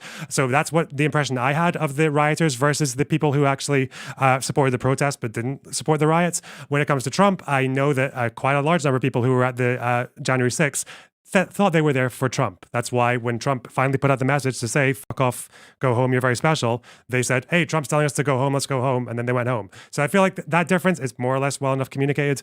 But yeah, at the end of the day, if we get to a situation in the future where Trump becomes president and he does do what some people are warning and that he actually implements kind of a dictatorial rule that can't be overrun through legal channels, then I think there would be a good argument to use other means, like even potentially violent ones. If he doesn't do that and people are saying he is, then obviously that's a problem on the other end. Like, yeah. But okay, there's a truth at the bottom of all of this, right? I will say this just real quick because we keep going back to this point of the Democrats versus Trump and the rhetoric. I'll say this. I don't agree with your framing of it that they weren't Democratic voters or they didn't like Kamala or they didn't like Biden. I don't think you have proof of that. I think the majority of them that voted would have voted for them. But even if that is the case, it could be the case that they didn't like them as people, as politicians, but still the rhetoric that they were using was rhetoric that they agreed with. And they did agree with the rhetoric of systemic racism and the need to take it to the streets. And so I don't think it is a defense that you could be a politician and say, take it to the streets, this is all good, I like what I'm seeing, keep it going, right? And then say, oh, but the people that are doing that, although they agree with everything that person just said, they aren't going to vote for them. Did they agree with, so whether or not they voted for them, I'm sure a lot of them did.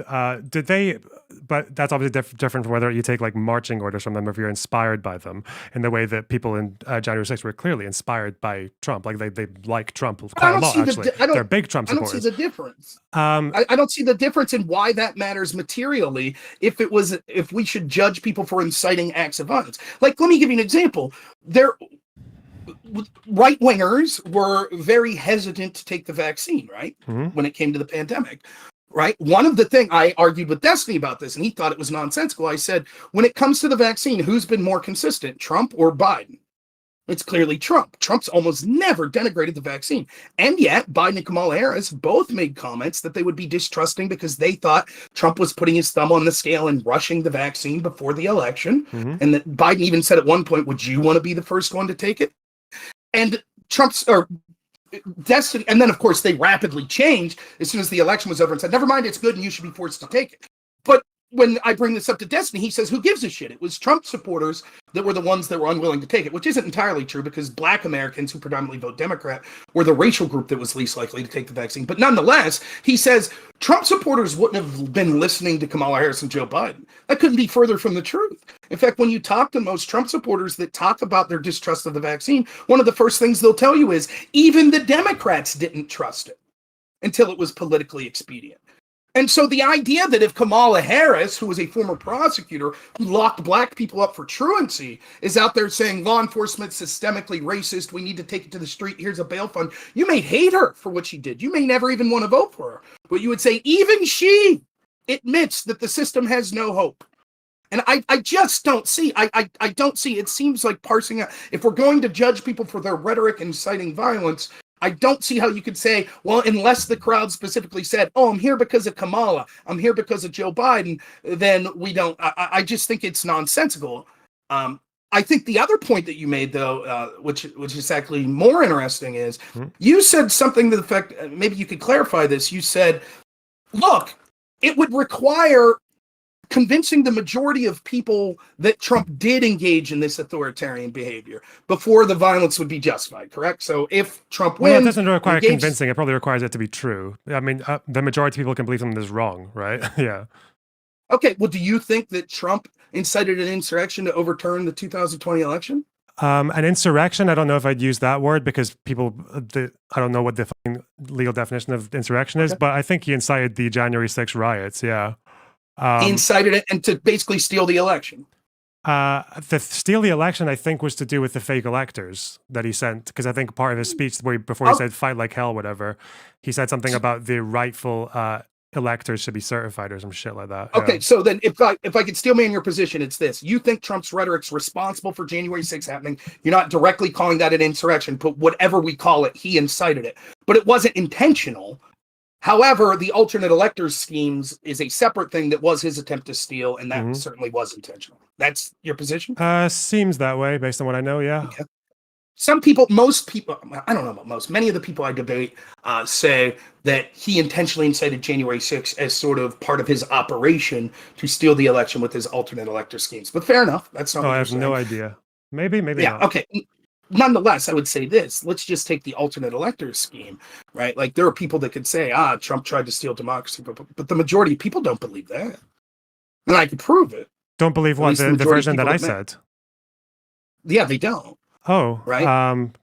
Maybe. Do you think they do? Maybe they know something I don't. I don't know. Well, but I mean, surely he'd be getting crushed in the election if they believe the majority that. of Americans, you mean? Right. Yeah, that's what I mean. I mean, that's what you were talking about. I mean, it wouldn't give a shit if everyone in Germany and the UK thinks that Trump took an action that was dictatorial. Like, it would only matter if Americans were convinced of that. Yeah. So yeah, but obviously, the majority it has to of be Americans, true. It's not just the majority of people. Yeah, obviously. Like, you can convince 90% of the population that it's okay to have slaves, but they're still wrong, right? Oh, yeah, that's a separate, of course. But, like, you would still say the action would be immoral, but the only way for the action of violence to be moral would have to be true, the underlying criticism, and the majority of people would have to believe it, right? That's basically your claim. Sorry, we need to rewind. If what the Democrats were saying about Trump being a dictator ends up being true and he becomes a dictator, it would just have to be true. I don't think it would matter if the majority of Americans believed it. Okay, well, do you think that they were right that he was a dictator last time? Because that's their argument. He's a dictator that refused to give up power. I think he was an attempted dictator. He failed. Okay. So then no matter what Trump does in the next 4 years, as long as he gives up power after 4 years, then he wasn't a dictator? Well, if he does things that he tries to stay for more than 4 years, that would be a problem. Yeah, but if he doesn't, then no, he's not a dictator. Yeah. Because I don't think he took that many actions before the election, apart from, I guess he started sowing doubt upon mail-in ballots or some shit. I think he alluded to that a few times before the election. But I feel like the action that he did that was like the dictator-esque thing was, trying to stay in when he lost, to me. Yeah. Okay, but then in that period of time where he was trying to stay in, according to you, and January 6th, because I think we could all agree after January 6th, I think he was told in no uncertain terms by Mitch McConnell and others in the Republican Party, time to go. Like, you've lost any standing that you have. Right. So, but in that interim period, so after the election and before January 6th, where he's basically, according to Democrats, refusing to leave, was he at that time a dictator? He was an attempted one, obviously, because at the end of the day, I think the votes were still going to get certified, right? Well, right, but I mean, again, this is wishy-washy because you said, when I said, so then if... I know, I can already tell you what you're going to say, right? You're going to say that because I said, like, violence would be justified in the future if Trump becomes a dictator, then why wasn't violence justified in the past when he was being a dictator after the election, right? that's eventually where we're going, yes. But in the interim of that, like when I ask you specifically, okay, so then if Trump wins and gives up power in 4 years, that would mean that he's not a dictator, right? And you're like, well, if he takes actions to try to remain in, even if they're unsuccessful, that would be him being a dictator. Okay, so it's not the reason it's not wishy-washy is maybe I can qualify a little bit extra. So as far as being a dictator, usually the problem with dictators is that regardless of how many people want them gone and regardless of how many civil liberties they're crushing, there's no way of getting rid of them. Even though Trump might have been acting like an attempted failed dictator before January 6th, the difference is that all you had to do was certify the votes. There was recourse, and it worked. There was a way out without using any violence, right? So, and that's fair. That's fair. But what I want to tell you is we'll maybe approach, timestamp this. Maybe we'll approach this conversation a year from now if Trump wins. And I still don't know that would be the case. But if Trump wins, because I'm quite positive that Democrats will accuse him of taking actions that are dictatorial. And I'm quite positive that there'll eventually be some act of violence against an elected Republican official or a Trump supporter, etc. And my question to you then will be, well, there's no evidence that Trump's going to not leave after 4 years. And Democrats said that he's acting as a dictator because of his border policy or because of et cetera, et cetera. So are you willing to say, just like you blamed Trump for the violence January 6th, that you now blame the Democrats that said that? And I'll bet you, I'm just guessing, hopefully I'll be pleasantly surprised. I bet that you'll find a way to be like, well, it's different. When the Democrats said it, it's because they had a point about insert Trump's policy. And I'll say, but you said the only thing that makes you a dictator is actions that you would refuse to leave, and there weren't actions within the government that you could take.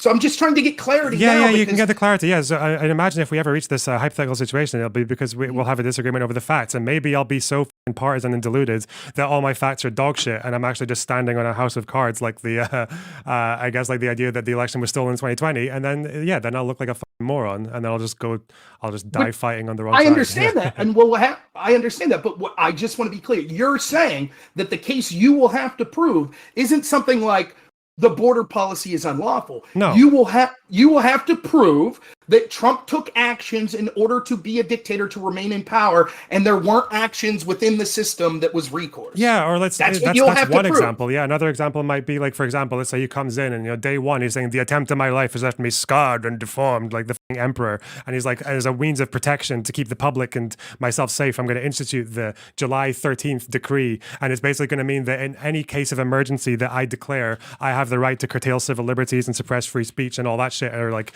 enact martial law. And he tries to do that, I'll be like, whoa, this guy's pretty fucking serious. What Biden did, right? If Trump tries to, Biden did after January 6th, that's what, when he came in, for example, we could see all sorts of violations of civil liberties where the FBI was getting people's bank records that weren't even accused of violence, getting people's flight records, were knocking on people's doors that weren't accused of violence. So you need to be accused of violence to have the FBI looking into you?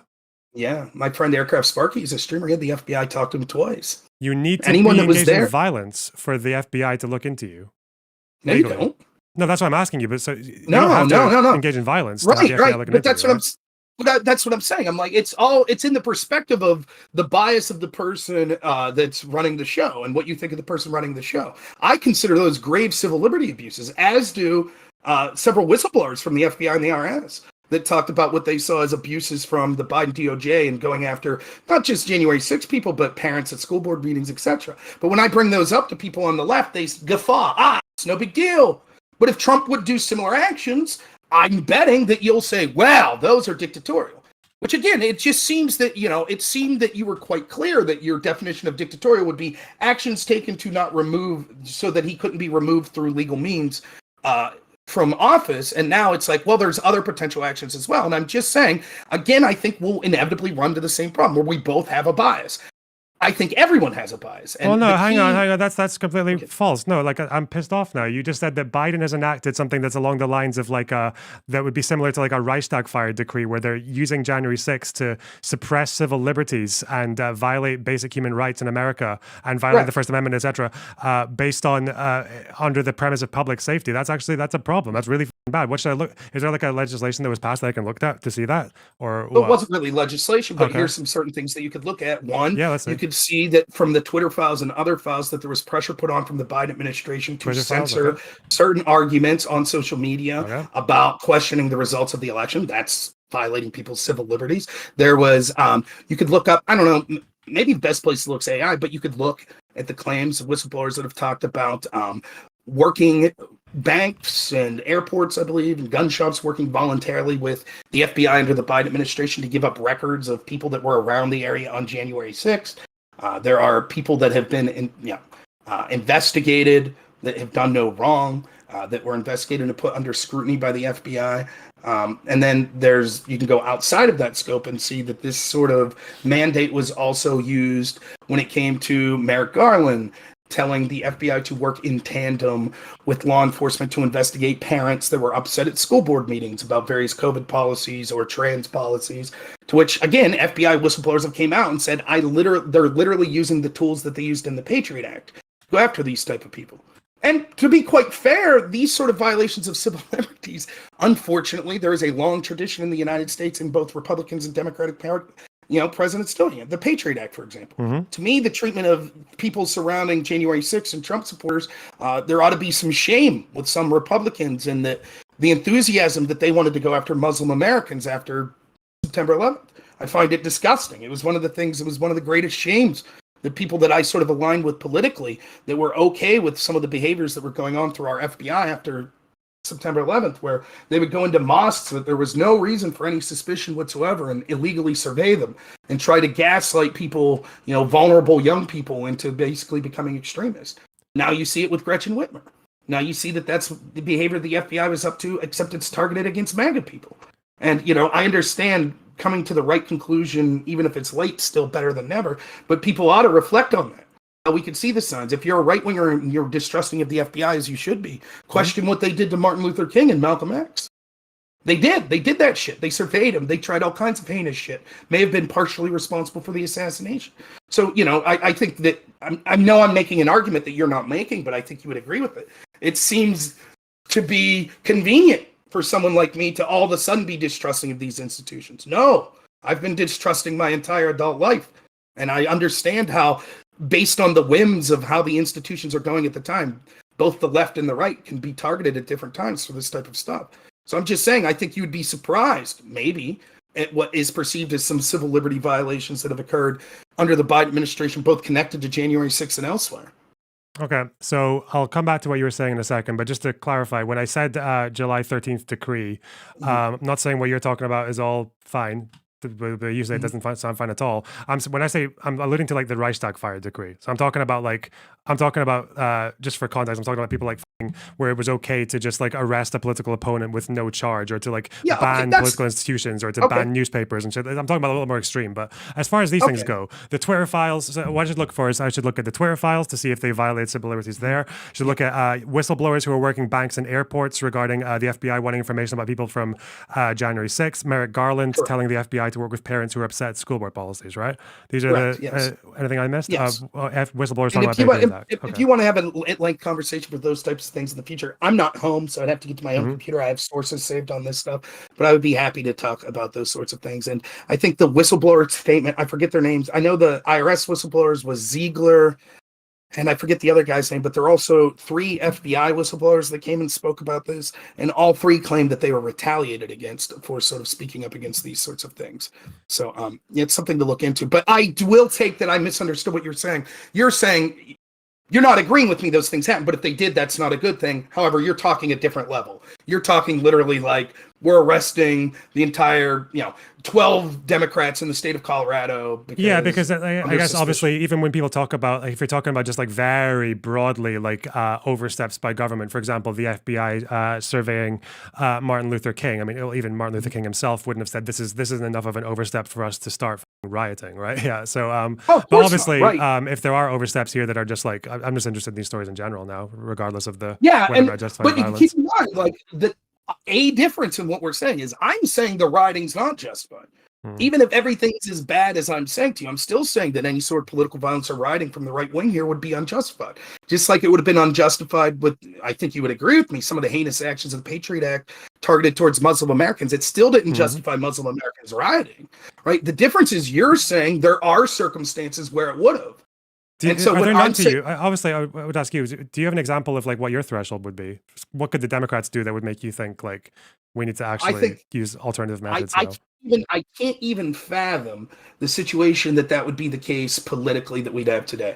Theoretically, I guess if the Democrats came out and said, we're literally executing anyone that votes for this political party, that would maybe rise to the level. For me, I think that because we live in a different world than it was even 50, 60 years ago, Mike Bensford the other day, he's very critical of NATO and sort of our intel agencies, talked specifically about sort of this change in NATO, where they said we're going from tanks to tweets. Because even NATO understands that sort of the future of kinetic warfare is going to be, I think they underestimated that it'll still exist, but the future of it's information. And so because of our changing world, I don't see the moral case anywhere close to it. And I say that as someone who's talking to you right now about what I think are significant civil rights abuses. And I mean, you just have to take my word for it, but I challenge anyone to look at my channel. I have never even once remotely entertained the idea from anyone in my chat or anywhere else to suggest that any sort of violence or even joking about it was a correct way to go. It's immoral and it's unstrategic. I will fully concede that I could envision a hypothetical, the government kicking down the doors of anyone who votes Republican or anyone who votes independent and, sending them off to the gulag. Clearly that's different. Once you yourself are under immediate physical threat in that sort of way, that's different. Just as if, during the civil rights movement, it wouldn't have been justified to have riots. But if you were at a protest and the police started beating the shit out of you and your friends, then you're justified to use violence to defend yourself. But that's because you're in an immediate action where you're being immediately physically attacked and you have the right to that self-defense. That's different than the preemptive acts of violence because you foresee a political situation that will make you a second-class citizen. And that's why preemptive violence is so much more it's so much more shaky as a concept because people are not good at predicting the future, right? Yeah, that's right. Yeah. And so for me, it's listen. I find this is gonna anyone in your audience that might be like, I hate Rob, but I guess he's not the worst person in the world, is instantly gonna hate me when I say this. There are certain topics that I think reasonable people can talk about, but that you have to be insanely careful. Let me give you an example: race IQ. Do I think there's a legitimate place for scientists to talk about differentiations in IQ and other physical or, neurological characteristics between races? Of course. I'm nowhere near qualified to having that. And so to even delve into that conversation quickly opens the door for the worst types of people to latch on to that stuff. So I'm not saying that people shouldn't be allowed to have this conversation, but I choose to not entertain it because I know I'm not qualified and I don't want people to take the worst impulses of that sort of stuff. So that's where I'm at. I feel the same way about discussions of political violence. I feel it's dangerous to even entertain the idea to say, but, and I think that's what my gut reaction against your initial tweet was. Because to me, that I've seen it so many times, even people that I thought were intelligent and reasonable, that once you make the concession, I guess at some point they should have assassinated Hitler before he came to true power. And that's where we're at with Trump. Or, I guess the Boston Tea Party was justified. And that's where we're at with Republicans, or that's where we're at with Democrats. And then it becomes, instead of having, that's why, if you followed, one of the first things I said to you was, we shouldn't have a discussion of what is truthful and what is not in order to discuss the framework of how we should act politically. Instead, we have to have agreed upon rules. You don't get to punch me in the face if you disagree with me. You don't get to lock me up if you do. And so we set these rules out, and then we say, now that the framework has been set and we know the rules in which we have to operate in, now let's discuss facts and discuss, may the best side win. But if you say the framework is contingent on the facts, which to some degree you're right, because I'll have to concede, my God, if you're the Jews in the Holocaust, did you not have a right to preemptively, use violence? Yeah, probably, right? But as soon as you get to that level of the discussion, all you've done is open it up to the people with the worst impulses on both sides to say, yes, you're right, the exception is the rule, and this is the exception. This situation, the election was stolen. Trump's a dictator. That's why we need to use violence now. And I think that's especially dangerous, especially, like the tweet you had, the day after Trump got shot, and an innocent person's in the grave. Okay. I don't necessarily see the tweet in that way, but who knows? Maybe. And I accept your reclarification. Just to be clear, I'm not going to leave here and be like, fuck him. I don't. That's not what I'm saying. Okay. And I'll put a tweet below my tweet saying, please check out Loner Box's video or my video. and judge for yourself, but I accept his clarification. That's my take on this, honestly. I want to ask you a few questions just to clarify things, maybe a bit quick fire. What's the current position on, as far as I know about this shooter, apparently he gave money to Democrats when Biden was inaugurated, $15, and he also was currently a registered Republican. What else do we know? That's basically all we know. And let me be quite clear. Like, it's very, like, again, speculation's fine. Don't get me wrong, but everyone needs to cool their jets because let me give you a likely scenario. Do you remember when Congressman Gifford was shot? No. I forget the name. Was it Adam Locke? Maybe it was the shooter. Terrible. But Sarah Palin got blamed because she put out a memo showing the district that Gifford was shot at with a bullseye on it. But it was clearly like, we need to target this district because it's a swing district to win. But of course, there was politics being what it is. She got blamed that this was a call, and everyone was like, this is a radical right winger. It turned out it was a schizophrenic. Yeah. And it literally, like, after an investigation, it was quite obvious to people that, because this guy had YouTube videos and shit, that he was just like losing his mind. And it wasn't really political at all. It was just a psychopath. That could be the case here. Like, let's say that we find out that this dude's a card-carrying Democrat, voted for Biden, blah, blah, blah. That doesn't necessarily mean that's why he did it, right? We don't know, right? I said this from the moment I was like, I hesitate to speculate on any motivation now. I think that it is, I have speculated, but I understand the danger of it, and I try to remind people that I'm just as full of shit as anyone else and just making guesses. But it's entirely possible that this dude could be a Republican that fucking hates Trump. He could be a type of white nationalist that says, I originally liked Trump, but I think what he did supporting Jerusalem or supporting Israel is terrible. It could be that. It could be that he's a left-winger that donated to Act Blue and then registered as a Republican because Pennsylvania's closed primaries. And so you'll accept whoever the Democrat candidate is. But if you're Republican, you could vote in the primary and try to vote against people like Trump and maybe more traditional type of, that could be true. I just don't know. All I know right now, and these facts may change, is that it seems to be agreed upon by most people in our media outlets, both mainstream and people that I sort of look to that are, sort of outside the mainstream, that this person was registered as a Republican in 2021. And so they voted, it looks like, in the 2022 election. And 8 months before they registered as Republican, when they were 17, they donated $15 to Act Blue, which is basically like sort of the Democrat campaign PAC that you would go to. So take from that what you will. Does it really matter? I mean, this is the worst part. This is the worst part. Even, let me throw a bone to Democrats here. Here's the worst part for you. It's not going to matter. Right? One, it doesn't matter to me because I would argue there are Republicans that hate Trump just as much as Democrats. And my argument's always been that it's not been about Republican versus Democrat. It's about establishment versus someone like Trump or someone like Bernie that's seen as outside the establishment. So that would include both Republicans and Democrats. So if this dude was a Republican, I don't think that all of a sudden that changes sort of my beliefs as like, well, the establishment and their rhetoric against Trump, et cetera, et cetera. No, because the rhetoric is, if you have a problem with the rhetoric, it's probably because it's like, it's a problem even before anything happens, because the idea is it could lead to something. Yeah.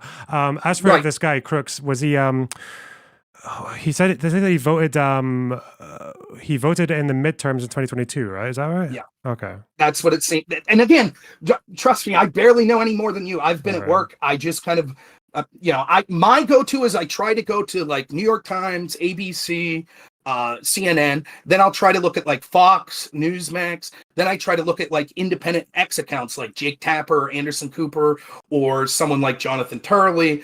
And I try to do the best to sift through the bullshit. And I'm just telling you, what I'm telling you now seems to be the most agreed upon.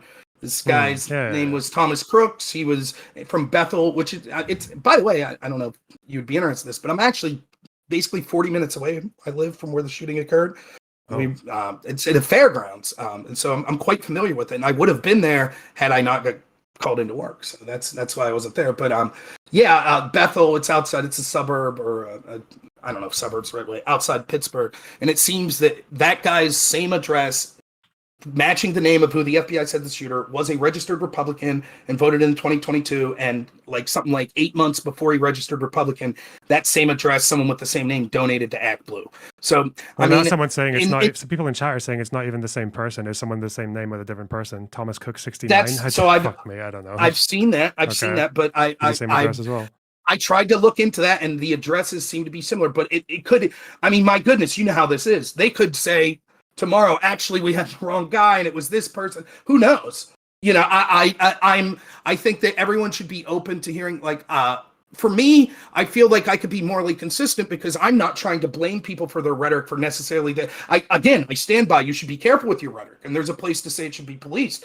But I don't think that means that I'm blaming someone like, for example, Pisco, who said, threat to democracy, blah, blah, blah. I don't blame him. I believe he heartfelt feels that this was bad, that this occurred. I don't think he should, I think maybe he needs to be a little more careful with his rhetoric, but I don't blame him at all, or any of the thousands of other Democrats that have spoken like that. I do blame those that blame the rhetoric of the right wing for actions that occur on the right. I say you should be held to the same standard that you set to others. But I feel morally like I'm okay. I'm being consistent because I'm not jumping to that conclusion. So for me, it's like I'm trying my best to be open. I don't know what this guy's motivations are. I have my theories as to what's most likely, but I'm open to hear evidence. Hopefully we hear as much as possible. I'm skeptical that we will, because I do find that agencies like the FBI are corrupt and will put their thumb on the scale. But I'm trying my best to curb my biases and keep an open mind. It's unfortunate because even if this person ends up being a Republican, or let's say they're the middle ground, they're schizophrenic and it had nothing to do with politics, from the perspective of Democrats, it's not going to much matter because the sympathy and sort of the badassness of that photo of Trump is going to permeate what the actual motivations were. He's going to get... Now, it's a long way from the election. He could do something real stupid, or there could be a lot of scandals and shit that occur from now to then. So by no means do I think it's over. But no matter what the motivations are at this point, the truth is the rhetoric has been what it is. It's easy to draw a direct line from like rhetoric like this makes something like this inevitable. And that's what people are going to run with. And that's not necessarily fair because that might not be what the facts on the ground dictate at the end. I'll try my best to sift through those facts. But unfortunately, as you know, most people aren't following these stories like me or you, and they're going to get the broad picture. They're going to see that picture of Trump. They're going to hear people like Benny Thompson saying, putting forth a bill to remove Trump's Secret Service detail, and they're going to put two and two together. Okay. One last question. I took a note of it a while ago, but I forgot to mention it. I wanted to ask you, because I don't know these examples. From BLM, you said that protesters obviously agreed with people like Kamala Harris on narratives like systemic racism, right? Sure. Yeah. Were there how many mainstream Democrats agreed with or voiced abolish the police? Were there any? Or that's a good question. There certainly were some. Now, mainstreams, I don't think it was huge at the top of the ticket. I think that you saw a lot of, quote, mainstream Democrats more at the state and local level who were making those sort of claims. But that's always been a loser of an argument sort of nationally. So I can't say that I'm aware specific. I'm not saying they didn't say it, but I'm not aware of either Harris or Biden or someone like Pelosi or Chuck Schumer or those that you would, or Barack Obama. The people you would think of are the literal like political leaders or the spiritual leaders, someone like Obama. I'm unaware. I can't point to an example of them saying abolish the police. Any of like ACAB or even like abolish capitalism. Yeah, most at the national level aren't saying things like that. The problem is they're using the same underlying reasoning that the people that do say that are using. These are systemic racism. Now, I don't judge them for that. I think why shouldn't you be allowed to say that there's systemic racism if you feel there's systemic racism? Absolutely, you should be allowed to say it. Why shouldn't you be allowed to say that Trump's a threat to democracy if you legitimately think he's a threat to democracy? I completely agree. But I'm not blaming those people for the heinous actions that lunatics took. But once you open the gate and say, well, I do blame Trump for these actions, then you get into this area where it's like, okay, well, where do we draw this bright line? Why is it okay to blame Trump but not these other people and we don't need to rehash that debate, but you see where I'm coming from. So no, for me, I want to rehash it just for just a second because I think the difference is pretty remarkable, right? Because obviously there's a huge difference, in my opinion, between believing that systemic racism is an issue, like because you've read the study about routine traffic stops and you think there should be more implicit bias training or whatever the fuck, versus abolish the police or ACAB and the system is rotten to the core, right? I think one of those probably is a lot more in terms of incitement an issue than the other one, at least. Because if I saw Democrat politicians saying that, like, yeah, fucking ACAB and abolish the police and all this shit, like that's a big issue. If you have Democrat politicians like mainstream saying that with their platforms, then they kind of are like egging on the same people who are doing the rioting. Because what the fuck else? I do have to I will admit this, I rarely do this, but someone in my chat did put a link to Cori Bush who's a prominent member of the squad that apparently was using the defund the police rhetoric. But nonetheless, I fail to see the distinction, and here's why, right? Because again, this relies on the truthfulness of the narrative. For example, you could say, systemic racism exists. Yeah. For example, if I told you that systemic racism exists against black people, but also white people, would you agree with that? You think systemic? Would I agree with as a fact? No, but Yes. You don't agree with that in the no, I United don't States. agree Can you with that, no. define systemic racism? To me, systemic racism is where you don't necessarily need to have racist intentions from any particular actor or even any policies, but what you might get is racially unequal outcomes that are not particularly like helpful. So, for example, the issue with routine traffic stops and encounters being higher, regardless of whether or not it increases the chances of them finding what they're looking for. So that's an example of Okay. systemic racism. Okay, well, so then given that example, for example, I could say easily in the past 4 years, there's been systemic racism against white people. For example, many of the Fortune 500 company jobs, I just saw a statistic. I haven't delved into the studies, but showed that 95% of the new jobs that went to people of color, and only 5% went to white people. Now that's in a country with 60-something% white people. For example, we could see a black professor at Harvard in 2015 I think it was 2015, did a study that showed actually unarmed white people are more likely to be shot by police per capita than unarmed black people. We can see that there are curricula dedicated towards the grievances and the issues of black Americans, and many of those talk about the problems of whiteness and white people and things like that. We know that there are certain advantages. The truth is that any race in the United States or any around the world has instances where it's privileged to be that race and interest in times where it's detrimental. The same is true of gender. The same is true of sexual orientation. The same is true of religion. The same is true of even things like ability and attractiveness. Like, it is true that if you're an attractive person, you have many advantages in life, but there are times where it's detrimental. If you're a great thinker and a scientist and you happen to be incredibly attractive, good looking, or handsome, people might overlook the veracity of your argument because they think, oh, it's just eye candy or something like that. Now, of course, there's going to be more. It's not an even scale. It's not that the systemic racism against every group or systemic bigotry is equal against every group. But the point I'm trying to make is, you could be Nick Fuentes and say there's systemic racism against white people, and you could cite true facts and data. You could do that. He's absolutely right. So would you say then, well, if there were prominent politicians out there that kept talking about systemic racism against white people, and then a bunch of white organizations decided they were going to riot and burn down governmental buildings, would you say, hey, I don't blame those people that talked about systemic racism of white people? No, I suspect you wouldn't do that. I suspect what you'd say is, well, even though the facts they're citing are statistically correct, overarchingly, this isn't a correct narrative. And so I think yeah, that if people who parrot the idea of systemic racism against white people began and end their conversation with, we think, like, I would imagine the argument they're making there, or that you're making, is that affirmative action might be going too far in the other way, that there's like an overcompensation that is disadvantaging white people of equal skill, that it shouldn't need to. If that was where the argument began and end, I don't think you would see things like Charlottesville or whatever else. When people like, obviously people like Fuentes, the way that they describe the issues that white people face in America is probably a lot more pronounced than that.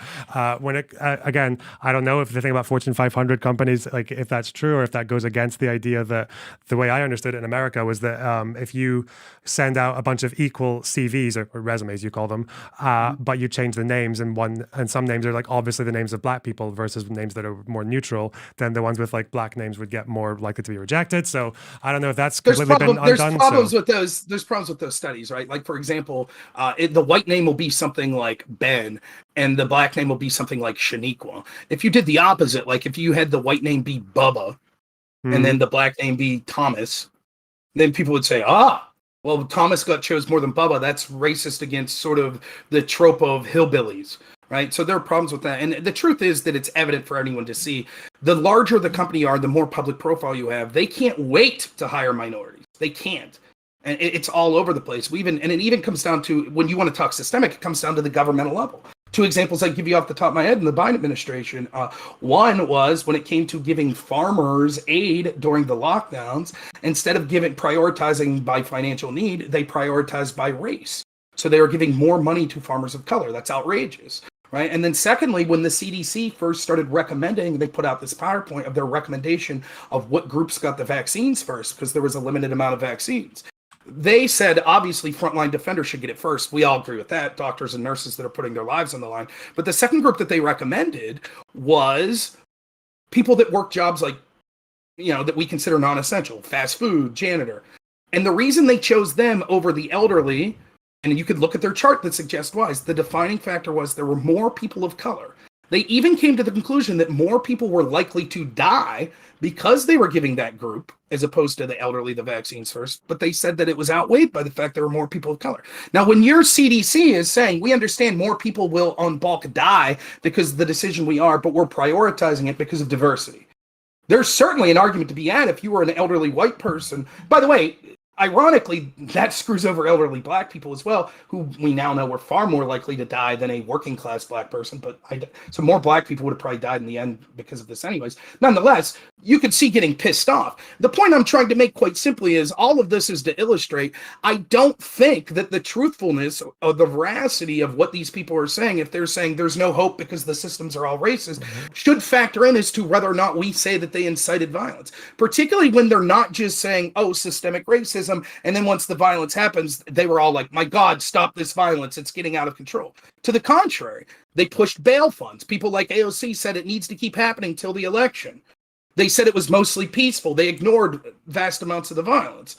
Like, to me, that, like, even if what you're saying is truthful, if you see that it's resulting in violence and you continue to support it without condemning the violence or with putting a bail fund, and I'm not saying all Democrats did this, let me be quite clear, but those that did, I think that becomes questionable. And I think that we could talk about that, and I'm happy to. I have to leave soon, I have to admit, but I'm happy to come back on and we could talk about it in hours and we can go through all the minutiae. I love doing shit like that. But I think overarchingly, I'm being remarkably consistent on my application of what I blame for incitements to violence versus what you are, because what you're saying, it relies on sort of some minutia that says sometimes I blame, sometimes I don't. And it's not clear cut. Like, it's not like you're saying if someone literally says, go act violence, that's a call to violence. That's where I'm standing on this. So yeah, it's not. It's only. I do to me, it's apologize. not- I can't relitigate it now. It's Yeah. too much more because I got to get going. But Okay. Well, okay, I'll just do it really quick then. It's not, I think it's clear cut in the sense that, like, it needs to be a position where you can logically see why violence is the most sensible or the only recourse. Like, that's the kind of case that people have to make to advocate for violence to me. I think that's a very case to case basis you have to make. Well, but that's why, for example, you saying that, like, disagreeing with forms of affirmative action that are maybe, in your opinion, too preferential to black people versus white people, and then people would make the opposite argument to systemic racism. I don't think that's why people rioted over race issues. I think, for example, if you said what you said about systemic racism as white people, but it was actually more like the Fuentes argument, which is that white people are being replaced and there's this conspiracy to do it, and the Kalergi plan, and they want to make us a minority in their own country, and they want to import crime, and they want, like, all this shit. If it was like a conspiracy against white people, that, like, both the Democrats and the Republicans are both in on it, and we're all fucked, like, and it's like apocalyptic scenario that they envision at the end, then obviously that makes it a bit different. So again, to me, that would be like, that seems to be a different argument than what you previously made, where your argument before seemed to do, it had to do with the truthfulness of the statement. But now you're saying, well, like, if it's sort of this, like, apocalyptic, there's nothing you could do. So again, then in that world, the truthfulness of the statement doesn't matter. If we really are completely systemic racism and our police and our government, etc., are systemic racist, and you could prove it, and that means there's no hope for black people to achieve change from within the system, then you would say, even though it's I would still say the rioting's not justified in that world. No, right? but I mean, I'm not talking about, like, when I say systemic racism doesn't imply that there's no hope. But the apocalyptic scenario, I said, yeah, of course it has to be true for it to happen. But that's the thing, is, like, I'm saying, if it is true, hypothetically, if X scenario is true, violence would make sense. If white people were actually experiencing what, like, white nationalists say they're experiencing, it would make sense for them to be violent, because it sounds like, the way they put it sounds like the world is fucking, like, ready to stomp on them, right? Yeah. So then let me give you two examples real quick that maybe the first is an example from the United States. I forget the name of the town. It might be Springfield, Ohio. I could be wrong about that. But there is a town in Ohio that it's been in the national news the past couple of days. It was a town of about 50,000 people. In the past 4 years, they have imported 20,000 Haitians at the town council. They have lost all hope. They feel like their schools, their jobs, their towns are out of control. They don't have the resources to deal with it. There was an incident where a migrant was charged with vehicular homicide for driving down the wrong side of the road and hitting a school bus, which killed a 12-year-old kid and injured a lot of other people on the bus. It is quite possible that, even though you might argue that overarchingly this isn't some giant nefarious plan, that these people in this town who maybe grew up there for generations feel all hope is lost. Are they Hmm. justified to engage in political violence? Again, you're giving me an example that I don't know anything about. So obviously, if you Well, paint the picture that theoretically, you if are, it's then and we add in a few other things like there's no other recourse and things like that, and it's happened because of like, and there are people who are culpable who have like those intentions in mind. Then obviously you can like start to make a case. But yeah, I don't know anything about the situation. So what would I? okay, Also, let you me cut give out you an halfway through example it, that so I don't maybe know. Yeah. you're from the UK, correct? Or Hmm. am I being a bigot and misplacing your accent? Okay, No, no, I'm so you're from Scottish. the Yeah. UK. What if we talked about sort of Rotterdam? What if Hmm. we talked about the grooming gangs? And so let's say it's 1992 Hmm. and grooming gangs have been going on in Rotterdam for what, since the 80s, correct? So for some number of years. And a large population of the native population have daughters they're being groomed. This is Hmm. undeniable. Like it's been, and the police are doing nothing about it. In part, an investigation found because they didn't want to be accused of racism. Were those people in 1992 justified in rioting? Um, you're bringing up no, because that story, the way that you told it, is not quite accurate. Yeah. Okay, what No. was wrong about it? Well, first of all, the issue that they had with, in terms of the lack of response from the police, is an issue that Rotherham has had since the 60s, since way before any immigrants came. So it Okay. wasn't to do with them being afraid of being called racist. I think maybe two cops, individuals, said that. Most of the cops actually said no. They didn't have an issue with, they weren't afraid of being called racist for their actions.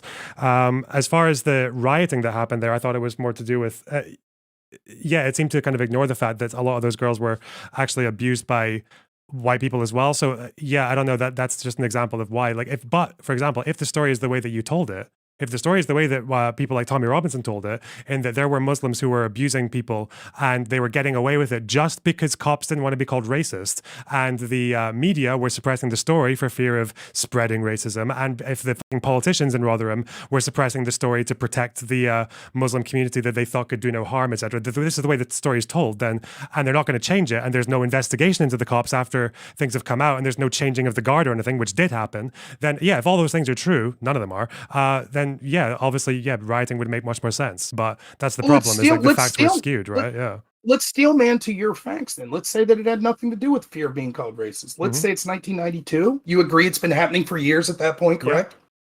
Okay. Let's say the reason has nothing to do with racism. Let's say the reason has to do with a lack of resources or Okay. lack of competency, whatever, right? You would say that's the truth. That's really more accurate to what happened. Yeah, I think the issue with Rotherham in a nutshell is that cops is a working class community and cops don't give a fuck about young girls. Yeah. They used to Okay. call them So child then prostitutes. Yeah. there was no hope within the system of Hmm. change in 1992. And in fact, we know that it took decades for any sort of accountability. So at that moment in 1992, it's girls from your neighborhood justified in rioting. Yeah, if you choose your targets, yeah, fuck it. If actually there's no other way, if you can't vote out the council, if you can't vote away the police commissioner, if you can't do any of that shit, and everyone knows it's happening, and the cops are just carrying on with their negligence, then yeah, fuck shit up. Why not? Okay. Well, I think that we saw the narrative that was heavily frowned upon. And I think that, that's a far more egregious example. I think that I would be, I don't know if rioting's the right word. I might have got a group of my friends to go to that house where I thought that they were abusing the girls. I don't know that that's considered a riot, but nonetheless, Well, that's what I mean, right? Like, it if you can becomes choose your murky target, I don't water. think it means you get to like attack the fucking cops or whatever. But like, for example, I guess No. the George Floyd thing that people tried to defend, I don't know if it's necessarily like the idea of like burning down the police precinct when no one was in Right. it. Like, if they decided to do that, to be like, listen, the cops have failed us, and we've tried voting, that's not working. We've tried everything. Everyone in this community, like, we know what's happening, and for some reason, this negligence continues. Like, yeah, just like. Yeah, like damage something. I don't know, because what else would you do? Like, what else do you do if you can't get any Well, what did recourse? they do? What did they do? Nothing. That's what most of them did. They suffered. And the truth is, I will accept you again. I have no reason to distrust you at this point, but I think we both know, had those sorts of actions occurred, had they burned down the Rotterdam police station, they would have immediately been arrested. And the national narrative would have been that these people were unhinged terrorists. That would have been the narrative. Because the people that were calling this out back in the day that weren't engaged in acts of violence were being called xenophobic or jingoistic or Hmm. racist. And so the idea that, well, if they would have taken it a step further and burned down the police station, even though you might have said it was justified, you know that the narrative in their country would not have said it was justified. And those people would have been punished by the arms of the law. And so, Yeah, I again, mean, that happens to nonviolent protesters as well. The public tends to hate them too. Yeah. I don't know. Wait, I want to ask you though. So, what do you do? You're in Rotherham. you can't vote them out. You can't vote people out. You can't vote out the police commissioner. You've tried protesting peacefully. There's no recourse. What do you do? So I have to be within terms of service. But if it was my daughter or my neighbor's daughter or someone, I would have found people that I trust, and I would have went to the perpetrators, and I would have handled it. Yeah, like a kind of community policing. Yeah. Okay. And I mean, you got to be careful with terms of service, obviously. You know what I'm saying? But that's a different level than like, and that's a clear cut. You yourself, you could see a physical person. That would be the equivalent of like, were the people that saw George Floyd would it have been legitimate for them to attack the police to try to save George Floyd? That's a more difficult question to me. Was burning down the precinct afterwards justified? No, it was not justified to burn down the precinct. But in the heat of the moment, you see this guy being physically abused right there. You know this girl's being sexually abused in this house. Those stakes are different. That justifies more of a sense of immediate self-defense. And so that's different. But I'm just trying to make the point here that you have to be very careful when you start to say, well, some form of political rioting. And this is one of the issues I have with Destiny as these riots are occurring, because there's all sorts of innocent people are dying. Innocent people are losing their homes, their businesses. We now see sort of food deserts in a lot of these cities because these businesses continually got looted or burned down. And they said, you know what, fuck it, we're not coming back here. It's not worth it. And so good people in these communities, many of who protested against the rioters during the George Floyd riots. And it was ironic to see I was considered racist for being against these riots. I was pointing to video evidence of black people from the community telling white people that were rioting, get the fuck out of our community. And yet, because the cause was, well, George Floyd, Black Lives Matter, people like me were told, shut up. And I said, but they're not rioting in Martha's Vineyard. They're not rioting in my neck of the woods. They're rioting in black neighborhood. It's the black people. Then there's this one video, it tore my heart out. This black guy was a homeowner whose house got burned down, and he's just on TV crying, interviewed by the news, talking about how he worked 2 jobs to support his wife and his daughter so he could finally buy this house. It's devastating. And people like that, Tupac, I think, said it best at one point where he's like, everyone thinks that in these communities that it's like, oh, no one gives a shit. They're all subhuman, but they care about gang violence too. They worry about their children. It's absolutely true. And so I thought it was absurd. I watched these riots occurring in these communities. I watched calls for defunding the police, which even if it wasn't completely at the national level, it certainly was effective at the local level. And I said, this is going to lead to more deaths in these communities. And the other thing to say is regarding the veracity of the truthfulness of it. Remember, because of the way the rhetoric was, polling showed that something like over 50% of Democrats thought that the number of unarmed blacks that were killed by a police a year was over 1,000. The real number was like 8. Yeah. But the problem was magnified so bad because the way the rhetoric. And so if you believe that thousands of unarmed black men were being systemically murdered by police across the country, then maybe you'd be more likely. But no one was taking the time to calm that down, including on the Democrat side. Instead, they were all feeding into the narrative. You're right, Black Lives Matter, systemic racism. And I'm not blaming those people. I'm not saying they should have been held critically accountable. I'm not saying they should have been kept off ballots. But that is what people are saying about Trump. And that's where I say, I'm sorry, I don't see the distinction why we would hold Trump accountable because he was sort of sending the signal that no action within the system could work, when that's been sort of the mantra of many of these Democrats that have said systemic racism for years. But I'll give you the final word, and then I really apologize, I have to get going. Oh yeah, no, I was just saying, I just don't think calling it systemic racism is an example of there's no hope in the system and all that. I feel like people who called it systemic racism could have advocated for policy, and they actually did. Even defund the police was supposedly like a watering down of abolish the police, which it was. They tried to defund the police, it failed, and then they went, I think some of the cases they went back. But yeah, obviously, like the truth matters, So like same thing with you said about unarmed black people. With Muslims, if you ask a British right-winger how many Muslim groomers are there who are caught every year, they wouldn't know that the answer is like less than 20 out of a population of like a lot more. Yeah, quite a lot. That's quite true. Now, are the numbers correct that it was tens of thousands of girls groomed? By Muslims, I don't think so. No. Okay. Well, I don't know if it was just, but that's what I heard from. If we're talking over I assume that meant if we're talking over decades, maybe, but like, yeah, as far as even the Home Office did the report, they found that the majority of groomers were white. Now, the problem is just like whether it's proportionately Muslim. There's like one study that suggests it might be slightly disproportionately Muslim, but the idea that it's like 80% of grooming cases are, it's bullshit. Yeah. Well, hey, thank you for having me on. I appreciate it. I thank your clarification. I hope you can understand where I was coming from, why I put out the post that I did. But I do appreciate talking to you, and hopefully we talk in the future. So Yeah, for please sure. try to talk to Destiny to make sure he's okay. Hey, you can talk to Because I don't want Destiny. him- Yeah, I'll call Destiny. He's crying. Well, I will talk to him, but I'm saying I think you probably have a different sort of relationship than me, and I think he's on tilt, and I don't want to see him do something that'll, jeopardize Listen, sort Rob, of I can his fix future him. or his Okay? happiness. I can fix him.